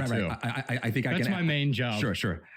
So let's say you had a debate with Trent Horn about abortion. I encourage everyone to watch it because I thought the way you two respected each other, the way you delved into it with nuance was absolutely great and a great model for how discussions should be had. And I've seen both of you engage other people on these topics in a way that just made me facepalm at the lack of productivity in the discussion. All right, so concerning Trent Horn's position on when life begins and when people have rights, which is very different from yours, contradicts yours, we could say one of 3 things. Trent Horn's position is true, Trent Horn's position is false, or Trent Horn's position is neither one of those things and it's just different from yours. I wonder here if this goes back to the non-cognitivist, anti-realist position I take on morality, where when I have these arguments, what I would actually say is like, Trent's position doesn't feel very good. Because generally, when I have moral discussions now, what I'm usually doing is I'm saying like, okay, how do I feel about this? Like, here's 3 scenarios. How do I feel about them? What do my intuitions say? And I was like, well, they feel this way, they feel that way, and they feel that way. Okay, can we make a rule about our intuitions here to create kind of like guidelines moving forward for how we should or shouldn't act. When I think of morality, I actually think of, do any of you have music training? No. I do. Mal does. What instrument? Bass guitar and voice. A Oh, little okay. bit of piano. I actually think of morality like I think of music theory. For music theory, I can give you a lot of different types of chords where I'll say, like, if you draw these notes and you play them and then you draw these notes next, I know exactly the feeling it's going to produce within you. It's going to feel like a lot of tension, and then it's going to feel like resolution. Yes. But I'm not dictating your feelings to you. What I'm doing is I know how you perceive things, and now I've kind of created a structure or a guideline to map onto how you perceive the world. And when I think of morality, I think of it that way. So Wait, is it possible for a different culture to perceive those notes differently, though? Or are you saying that is the underlying fabric woven into the universe? it's a little bit of both, but that's a way more complicated thing. But for me, I'm not pushing on morality now. I'm pushing on a different category of objectivity, which is logic and truth value. And so it sounds to me, I don't want to misrepresent you, but it sounds to me like when it comes to, and I'm just using him as an example because I've seen your debate, when it comes to Trent Horn's position on abortion, your ultimate conclusion is, I can't say that Trent Horn's position is false. Correct. It just really bothers me and I don't like it. Yeah. And then the next step of my argument would say, I think that if we all subscribe to that, I think it would bother all of you more than my position would bother you. That's like the non-cognitive kind of thing. Like my position feels better because that's why, because we got into the back and forth a lot of like, where would you apply this? And I would go to end of life and apply it, or beginning of life and apply it. And I would say these, of all the places where you apply mine, you're going to feel bad way less than if you apply it in all the positions of his. Here's a debate I want to see you have. Okay. In most cases, you're pitted up against people that are pro-life, and you're kind of representing a pro-choice position. But I see you as having arguably the position that would afford you the least amount of allies and make the most amount of people angry, because you're more pro-life-ish in the sense that you disagree with a large section of the pro-choice camp in where you define life. You disagree with a lot of the pro-choice in an obvious way. You define life as later, and the individual rights is coming at a later time. But that's still a very conservative kind of position that puts you pretty close to pro-life after a certain point. I love to see you debate somebody in the pro-choice camp and argue over that issue and just see how that goes. So that's my personal request. I had a debate with Matt Dillahunty over bodily autonomy, which was an okay debate. Yeah. No, it was a really good debate. Yeah, I think that what happens here when we get into these discussions, they begin to devolve into every theoretical or hypothetical. You know, we start handing out exceptions to the so-called rule here, right? I'm going to pivot to a different question because we've got as opposed to saying, no, you're not. Or as opposed to saying, yes, you are as well, right? I would say, tell me more about that. And I would get really interested in that. But until that happens, I don't have a belief around all of these that I feel so fervent that I must debate these topics. I've set down most of our beliefs are just belief clutter in our lives. We pick them up so we can identify with a group. We pick them up so it says something about my identity and who I am as an individual. Or we pick them up because it makes me right. And in order for me to be right, I need other people to be wrong. In order for me to fuel my own self-esteem, then I must have these particular beliefs around these issues. We also have this issue of concern clutter. Because we have access to this glowing screen in our pockets and it's feeding me all of this information, I now must not only have an opinion about these things, but I'm morally wrong if I'm not concerned about all of them. And that narrative I've set down a long time ago just because I realized it was kind of making me miserable. Because I was the type of person, I'll have this opinion about all of these things.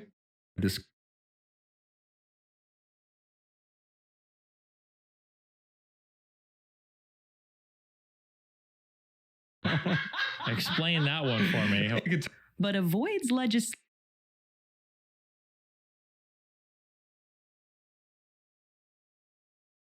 that would mitigate gun violence. Well, this seems like two completely different issues to me, right? That theoretical or hypothetical. You know, we start handing out exceptions to the so-called rule here, right?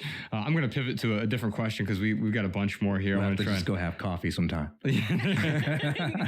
My Linda has a question for us. Can you talk about why Congress bans books that explore diversity, equity, and inclusion in education but avoids legislation that would mitigate gun violence. Well, this seems like two completely different issues to me, right? Yeah. Man. I mean, I guess we could talk about them. Like, why does Congress not legislate on abortion, but my Netflix subscription increased by $3 last month? Explain that one for me, Obama. Yeah. To be charitable to Myra Linda's question here, I think where she's going is like, hey, the government is banning books then because they're perceived to be harmful, but I perceive guns to be harmful. Mm-hmm. What are your thoughts on this? I mean, the obvious answer is it's what the public perceives as the most harmful thing, right? So the public is going to say, if you're an intelligent pro-Second Amendment and you're not a delusional person, right? What you say is guns are really fun. I enjoy having them and I like shooting them. I like some aspect of self-defense. And I do think that there is a principal idea to a citizens being armed against the government. I like that idea, right? But I acknowledge that just by virtue of having a gun in the house or having more guns in an area, there is an uptick in gun violence. Might be people killing themselves. It might be children getting into your gun safe. It might be the fact that just having guns in areas increases the amount of lethal violence. But that trade-off, much like the trade-off we have for the First Amendment, some speech is damaging, is dangerous, is harmful, but we accept some of the damage and the danger for the freedoms that we enjoy. And that's the argument for the Second Amendment. But a person that would make that argument would say for things like DEI, diversity, equity, and inclusion or whatever, like that stuff is just commie neo-Marxist talk, so get it out of here, we don't need it or whatever, right? But that would be I'm not steel manning the second thing better, but I steel man the Second Amendment one, so okay, I'm a progressive, what do you want? But you're touching on some important things. I think something to remember when we observe kind of like a apparent contradiction between, hey, politicians or, congressmen are supporting this, but they're not supporting that. It's important to remember that there's a hierarchy of belief. In a person's worldview, there are many different beliefs, but not all of those beliefs are equally important to that person, right? Mm-hmm. So maybe my beliefs about who the best NBA players are less important to me than my beliefs about my wife.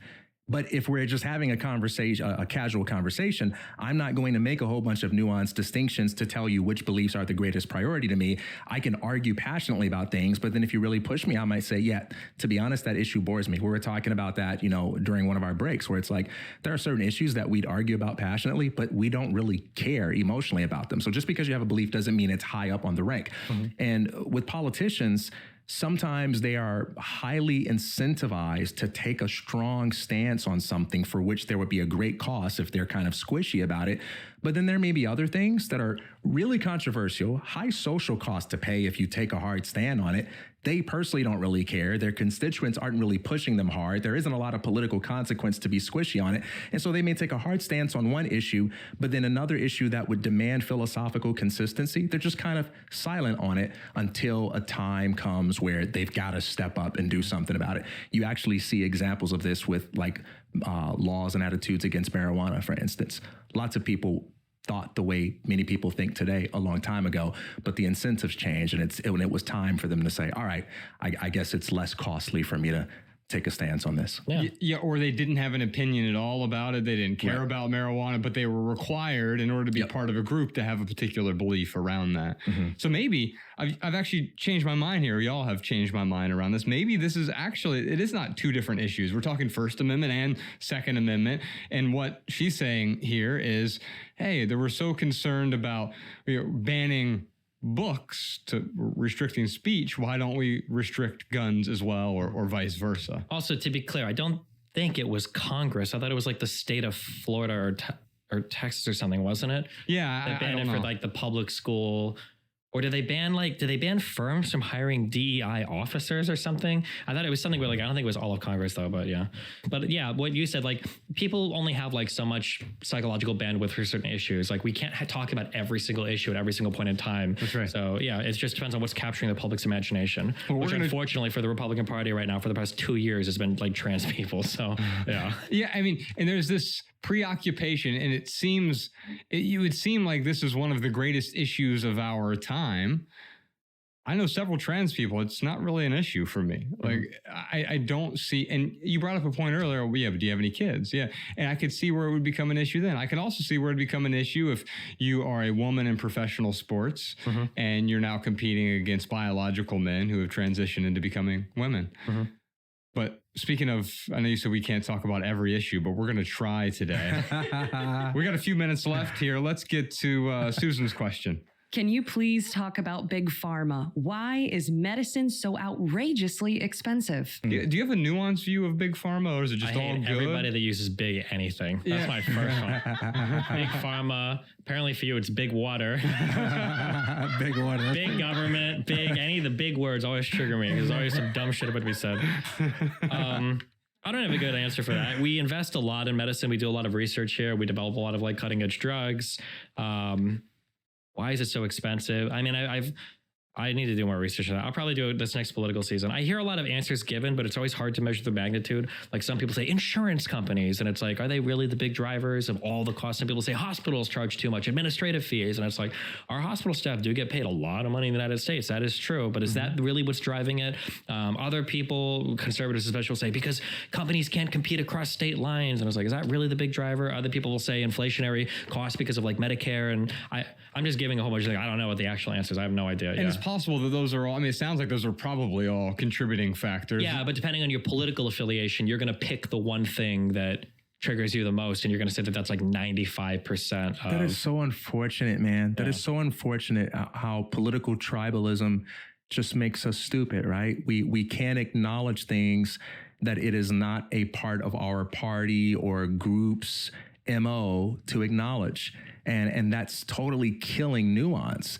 And this takes us back to that, you know, why we just identify with groups. And part of that reason is because when someone says, this is my opinion on the matter, half the world says, we don't love you anymore. The other half says, you're our hero. Right. And where are people going to go? They're going to go run to the people that says you're our hero. And then they're going to read the room and realize these are all the other things I got to believe in order to continue being a hero. And then they just conform in that way. And it makes for such a sad world. But most good explanations are multidimensional, they're nuanced, and they require... Unsatisfying. Yeah, very unsatisfying. Yeah. I want to know that it's just because of a greedy capitalist guy making a ton of money, or I want to know it's just because Fauci got paid $7 billion to shove vaccines. Like, that's a way more satisfying answer because it fulfills so many parts of your, like, psyche, Yeah, and it saves me a lot of time. I don't have to think. Yeah. One thing this is a thing we hit on earlier, is kind of related to this. Something that's very frustrating is a lot of the bad conversations, the conspiracy theories, the oversimplifications of problems is not only is it annoying because then you're going to fight the conspiracy theories, there usually are, whatever there's a conspiracy theory around, there usually is a lot of really good conversation that could happen around that topic that now is hijacked by conspiracy theories. I think that as a society, I think there's a lot of incredibly fascinating conversation topics to have around the coronavirus lockdowns. How dangerous does a virus need to be for there to be a lockdown, right? Like, for a lot of things, people pretend they have a principled position. I don't think they do. I think that, like, for instance, if there was like a flu going around, I don't think progressives would say we need to shut down the world economy. And if there was a disease that went around and murdered children in a slow, violent death for 30 days or whatever, I think most conservatives would be like, yeah, we're going to shut down the schools and not have any children going on, right? I think people would generally do it. But there's a huge gray area in the middle where how dangerous something needs to be. What is the government responsibility? How much money do they need to pay out? Should we be helping small businesses or big businesses more? Like, there's all these really fascinating questions. But instead, now it's just like, were they trying to shove mandates down our throat? Was it just the government killing small businesses? Was it just Klaus Schwab and the ESG scores and the World Economic Forum trying to do the Great Reset? And it's not just coronavirus lockdowns. It could be vaccines. It could be any number of things. But there are so many like really interesting conversations where you can dig back and forth on like really good points. Like Ukraine, like what obligation does the United States have for the security of Europe? It's a good question, but we're not talking about that. We're talking about how the Azov battalion is Nazis and how we're pouring more money into Ukraine than the fired people in Maui. And it's like, it frustrates me that we miss out on all the good conversations because we're just fighting back and forth on the conspiracies, I think. And this is why what you do is so valuable, bringing conversations to the forefront and saying, I'm not afraid to debate them. I'm not afraid for other people to watch me in a debate and say, oh, I don't like him because of that opinion, or, oh, he got owned. And so many people are just afraid to be in a discussion because they're afraid, oh, I'm going to get owned. Mm-hmm. But when you look at it as a goal of getting to the truth and refining your own understanding of the universe, you can't lose a debate. Because the only way you could lose a debate is if you're talking to someone that can run circles around you and knows things that you don't know. But what a wonderful position to be in. That's the only discussion I want to have. I want to talk with the people that can run circles around me because now I'm learning something. That requires you to be a person with ideas, but most people unfortunately become the ideas, and then the ideas kind of own them. And what happens is instead of because I'll always say I'll shorthand, I'll say I'm a capitalist, but I'm not like a capitalist. I'm just a guy that believes in capitalism. But if you show me like a better form of economic organization, like, oh, fuck it, I'll believe in that. Like, I'm not married to fucking capitalism. I don't care one way or another. It's the same thing with most ideas. But because ideas are so personal to people that usually an attack on an idea is an attack on the person, and it's very hard psychologically for them to get out of an area where they can stop defending a certain idea because it's become like a part of who they are. They identify with it, and it's very personal to them. And in fairness, one of the many causes of that is not just the personal insecurity of the person who is incorrect about something, but also sometimes the attitude of those who are in possession of a truth. I often say that if you want to know why people have such a hard time being wrong, just look at how people who are right act when they are vindicated. Yes. And sometimes, we all know what it's like to be on both the wrong side and right side of an argument. And sometimes we're on the right side of an argument. Oh man, we can gloat and we can get in that person's face and slam dunk on them and celebrate in a way that does make it look and feel like a competition. And so I think if you ever turn out to be right on something, it can be helpful to be gracious and say, hey, look, just because you don't have an answer to my question right now doesn't mean you're wrong. It just means that, it might be useful to keep thinking that through, and we can come back and we can discuss. It doesn't mean I owned you just because I refute at that point. I still could be wrong, and I want to know that if I am.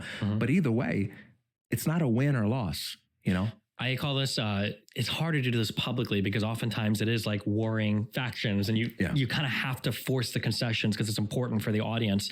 But especially on a personal level, I call this the soft landing pad. Like, there are people that I have conversations with, we dramatically disagree on a lot of these things, but like my goal is to just like talk and have the conversation. And generally people tell me this, and I think generally I do a pretty good job of this at like being really explicit, is that like, if you want to explore ideas or bounce them off of me here, that'd be really cool and fun. And if you do end up agreeing with me, or if you do end up kind of changing something, I'm not here to be like, told you, dumbass. I can't believe it took you so long. What an idiot. Like, I totally got you right. No, it's like, oh, cool. Like, if you think that, like, tell me how you feel in a month or about it. But it's like that idea of kind of creating a space where it's like, if you want to change your idea, if you're kind of considering something else, like, you can flirt with that idea or, consider it in front of me. And I'm not there looking to jump down your throat if I end up being correct on something, There's this old relationship adage, you can either be right or you can be in love. Yeah.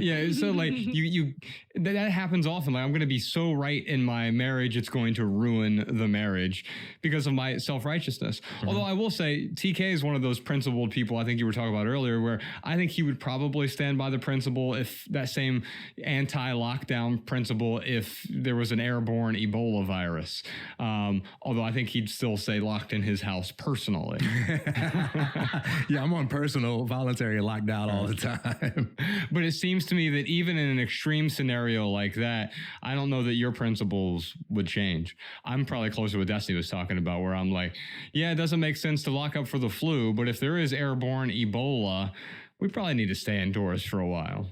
Two quick things. One particular comment, the other a general comment. I think it's important when we talk about the topic of mandatory lockdowns or anything like that under any scenario, we make a distinction between what we claim to be doing for the protection of someone other than those who are being locked down and what we claim to be doing for the good of those we are locking down. And there can be mixed, contradictory messages that we're signaling on that. And a follow-up question would be, how much of a right do we have to force people to do things for their own good when there is evidence to suggest that they are not harming anyone else? And that applies to every topic. As far as the consistency issue, for me, I just want to make it clear that I'm not willing to maintain a belief under extreme conditions as an act of stubbornness. Well, nope, I said that I'm a believer of this ism, so I don't care. I believe in this ism. No, it's more a matter of saying, if I think something is true, I need more to believe that it's false than you giving me a scenario that requires me to pay a hefty price for the truth. I never claim to like the truth all the time. Sometimes I hate the truth. Sometimes the truth really stinks, but I'm not going to deny that something is true just because I don't like it, it's uncomfortable, and it's inconvenient for me. At least half of my beliefs are uncomfortable and inconvenient for me. And I think we should always be asking ourselves, hey, what am I willing to accept as true, even when I don't like it? And if your answer to that is nothing, then your worldview is made up of nothing more than just what you wish, what you like. But if you're going to be challenged by truth, you got to have some things that you're willing to acknowledge because the evidence supports them, not because no one is able to come up with a hypothetical scenario that says, yeah, but would you follow that truth if nobody liked you and you were broke? Well, it's still true. And I hope that I wouldn't be a hypocrite in that moment. I would say those are probably the only times actually where your principles matter, are the times where it's uncomfortable. I wish I could remember the author of the story. I haven't read it either, but I read a synopsis of it that illustrates this point. Something Priest Chester Brown. Any of this ring any bells? Not to me, Sean. There's but it's a book about, I believe that there was a brother who went away from a town for a long time, and he came back, and the town found out that this brother's twin, his brother, he tried to kill him, and then the brother fought in self-defense, and he ended up killing his brother, and he came back to the town, and everybody was like, basically everybody was like, oh man, like it said you to kill him, but like, you know, even though maybe that's not the best, like we forgive you for doing that. And the priest in the town was like, you murdered your brother. That's wrong. You need to pay penance. You need to ask God for forgiveness, and you need to, you know, in order to move on with your life, you have to do this. And everybody in the town thought the priest was a huge asshole because they're like, man, come on. We all forgave him. Like, why can't you? Like, what's up? And eventually I think it comes out of the story that it was the opposite, that the brother himself actually killed his twin for no good reason. It was for some selfish, stupid reason. And the entire town was now like, hold on, we don't forgive you. This was horrible, not good. I can't believe that you murdered your brother in cold blood. It's your brother. And the priest's answer was exactly the same. You need to do penance to come to God and do everything. And I think like one of the purposes of the story was to show that like sometimes we'll do things where we feel like we're being gracious or we're being forgiving of people, but not really, right? It's like when you hear a story of like, oh, I hit my husband yesterday. Or have you ever read these Reddit stories where it's like, am I the asshole for hitting my husband? Yeah. And the story be like, my husband came home, he broke my glass, he called me a stupid whore, blah, blah, blah. And then he said he was going to kill my child, so I slapped him. Am I a bad person? And everybody like, oh no, we support you. And it's like, you're not like, yeah, obviously, right? Yeah. It doesn't take any courage or commitment to principles to support somebody who you like agree with 99% of the way anyway. But if somebody's did something that is truly requiring forgiveness, or something that was truly just fully wrong or bad without good justification, then to practice in forgiveness or whatever, that does require a much higher threshold or obligation to that principle.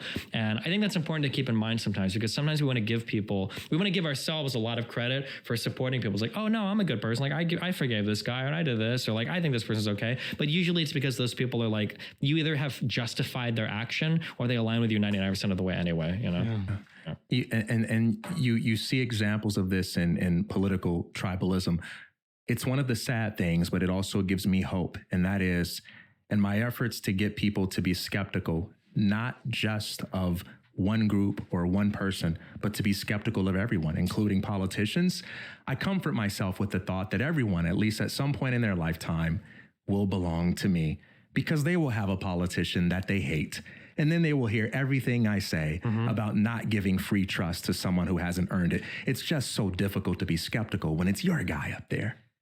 Man, I'm sorry. All my study last year was on like vaccines and everything related to COVID virus. So a lot of my examples come from that. And they're also anti-conservative. So I'm sorry. I do shit on progressives a lot on my stream, I promise. But I don't identify as a conservative, so you ain't got to worry about me. I don't identify as a liberal. Audience. If you've got like conservatives in the audience, for sure. We have conservatives, liberals, but like I've never polled the audience. And in fact, I want to wrap it up here and just say, first off, thanks, because this is a conversation where and this never happens to me on this podcast. I'm totally out of my depth in all of these questions, with the exception of the hoarding question early on. But I respect the fact that people can have these sorts of conversations. And you've both taught me to be curious in a way, to be interested without making an initial judgment about a person, about an ideology, about a belief. And to hold things loosely. And I think that's ultimately the spirit of the minimalists, is we're not just about throwing things out to get rid of it and you must shun all material goods or whatever. It's holding on to things that serve you and then holding them loosely because you're prepared to let it go. And I think the same thing is especially true with our beliefs.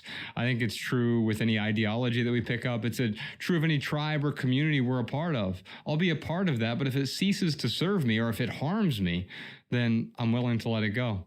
Ladies and gentlemen, Destiny. You can check him out, destiny.gg. Also, we'll put a link to his YouTube channel and his social media in the notes. Anything else we should end with here?